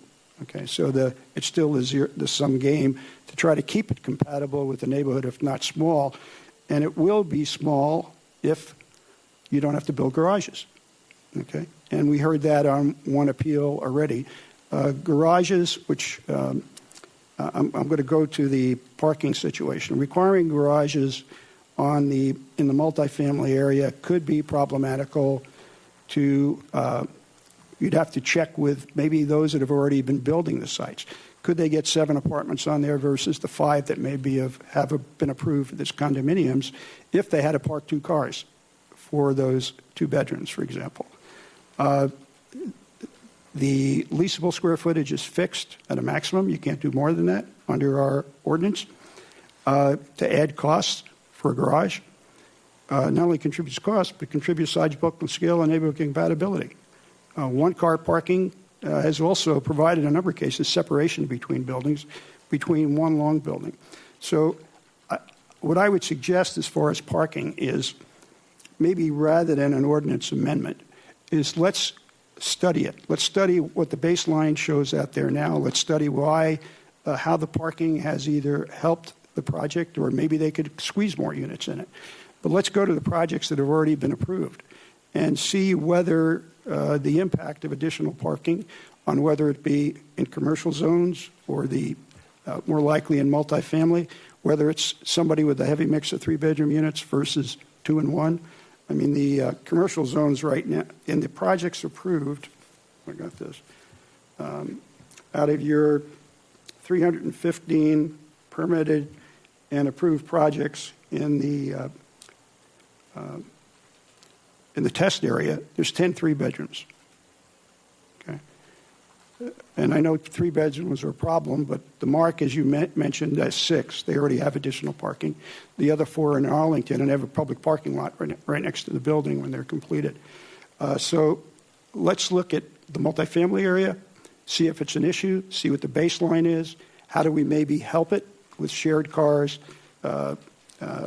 unbundled parking, et cetera, and at the same time evaluate, could they actually have put more parking on the site, satisfied open space, building setbacks, and the ability to create 7 rentals, let's say, instead of 5. So I wouldn't call it an ordinance amendment, but I would call, let's get the information together on an ongoing basis that you would need to present if you were doing an ordinance amendment. But let's try to get the facts as best as we can. Again, the timeline for initiating an ordinance by the end of 2017, I think as a placeholder, that's fine, but I would not agree with cutting down the pipeline. I think a fixed date when you go to evaluate, and until that time, any application deemed complete can continue to process, will continue to put certainty in the minds of the applicants. And why is that important? I think it's important because we have 629 units in the test. If my numbers are correct, and thank you for providing the detail, of those 629, 250 of them are on projects that were previously submitted some other way. Okay? So there were fewer units then. But what this shows me is that once the incentive came out, people converted a good number of them. You said 14 or 15 projects. But they're heavily weighted toward the higher density as well, where the conversion occurred. So there's 252 units out of 629 that were formerly on pieces of property, those 10 sites or whatever, that were processed for something else. That's important. They had certainty that they can go through the process. There's several hundred, I guess, 100 or 200 maps, maybe 150 units on maps that are expiring, that are approved under variable density or sitting on hold. Do we want those people, and I saw one already, do we want them moving forward on the variable density project because they have certainty? Okay? Or do we want them, this is the low-hanging fruit for them to convert to our program? In conjunction with having an earlier date to start evaluating, which I think we all want, using whatever information we have. At the same time, you need to keep the pipeline going in order to try to accomplish what we want to accomplish on getting more rentals on the ground. Data, yes, we should continue to get that as long as we can. And let's talk about parking. On the design boards, I looked at a project. ABR had a project on Coda Street. I guess we can talk about it. I don't know if it's going to be appealed or not, but it's coming along. I don't think there's going to be any appeal on it. But anyway, the information that was garnered by me in watching it was a new architect went through reasons on why they were doing things. Okay, whether it be air circulation, how to increase the stairwell because of code, certain setbacks. But it was an example, if you ever watch the tape, of what consideration goes into making a project work. And that was informative to me. Second part was when you talk about open space around a project, this had open space on the ground, but it was practically unusable. It was there because of building configurations between it and adjoining buildings. It was outside the bicycle rack. Nobody's ever going to use it, I don't think. But ABR commented positively on the roof deck because this was an area where everybody could get together. And putting things on the ground are either could be in the higher densities, either not used, a nuisance to those that live next to it, and certainly is not a gathering spot. So I think when we look through design guidelines, when you talk to the architects, maybe go back to the projects that were approved and see why they did it. Okay. Just as we're going to get information going forward on intent, we're recommending on projects that are submitted, I recommend we go back and let's get a file together on why they did the approved projects the way they're doing.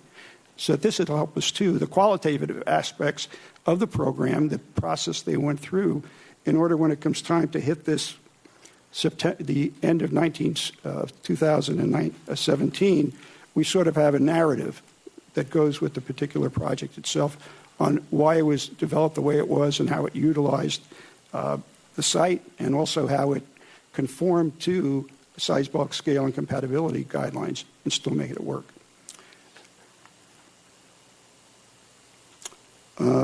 Building height.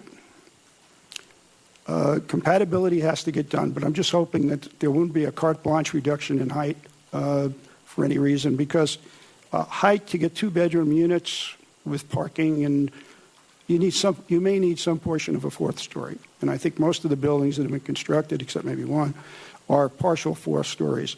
I think the design can be accommodated. That's up to the developer. But I think you're causing a bigger mix of studio and 1-bedrooms than perhaps may want, because you may be still trying to get the same number of units, fewer floors, and but that eliminates. Right now, we're averaging 1.5 bedrooms on the approved project in the tests, 1.5. So a lot of opportunity, let's say, either for family in those zones or for roommates sharing may not be available if we're forcing a mix to be primarily studios and 1s. Got to be considered, got to talk to the architects. What do they have in mind? So those are my comments from observation. I know we have a housing subcommittee that everybody's not privy to. I'm liaison to ABR, so I've been watching it. And I think if we sort of try to use the positives of the program, try to come up with an earlier evaluation and collect the data, keep everybody informed, look at baseline for parking, that we'll be able to get to a conclusion faster than not that is just mentioned in the AUD ordinance. And I think we all want to get there. We want to make a decision sooner, and that just helps us all out. So those would be my comments. Anybody else want to? Commissioner Peugeot. I had one last comment because it's not on the bullet item. It's something separate from the bullet item. So I wanted to add that in most of the workshops that I have been attending on the AUD, some speaker has usually come forward and mentioned something about rental pricing restrictions. And I just wanted to mention that as a separate item. I do at some point have some interest in learning a little bit more about the approach that San Jose is taking with mitigation fees. And I appreciate actually that information that was provided in response to some of the previous questions our commission had in that regard. So I just would like to add that as a future follow-up item. I wouldn't put it on the same critical path list as the bullets you have up there now, but I do think that I would like to know a little bit more about if anything like that would be at some point an option.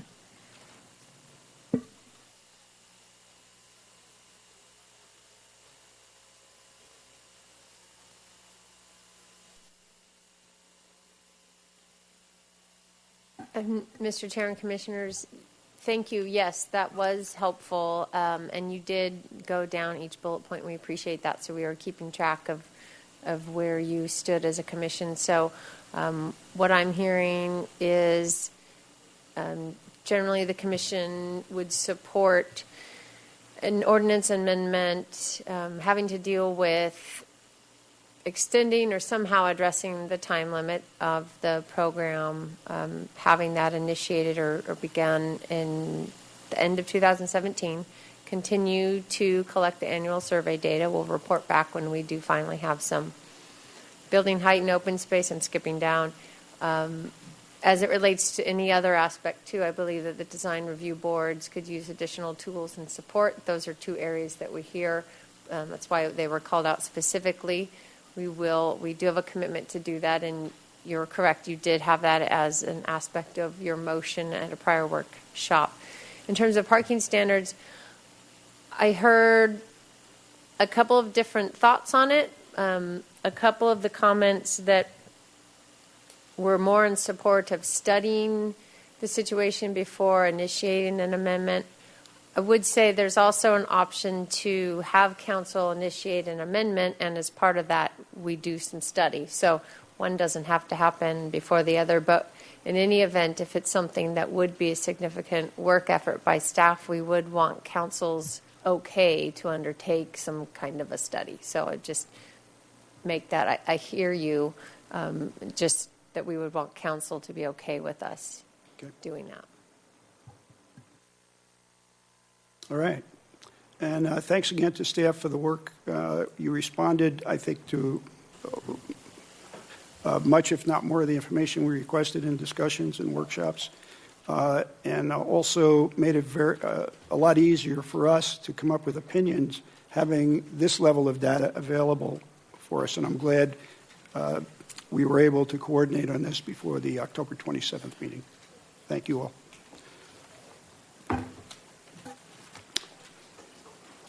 Okay. Any committee and liaison reports? Commissioner Schwartz. Thank you. I would just like to report, and with Commissioner Lodge not here, she and I both attended the September 15th, 10 years later, celebration of the El Carrillo Housing Authority, City of Santa Barbara property.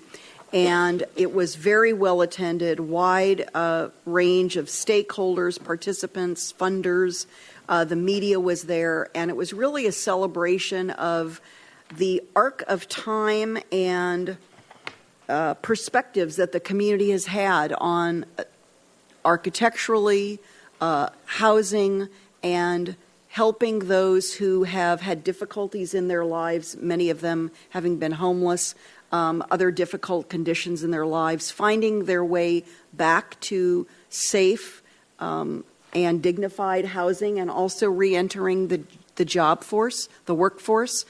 So it was a real feel-good day, and Mayor Schneider was there to make some remarks, and I know that everybody was really proud, and hopefully it's an example of how we can push beyond what we've never considered before, fears that some had in the community about building and housing those who are in El Carrillo, and it was a wonderful afternoon.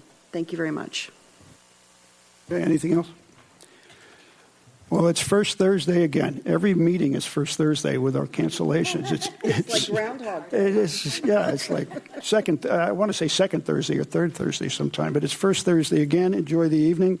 This is not a promo, but if I believe there's an art show at Impact Hub, a shared workspace.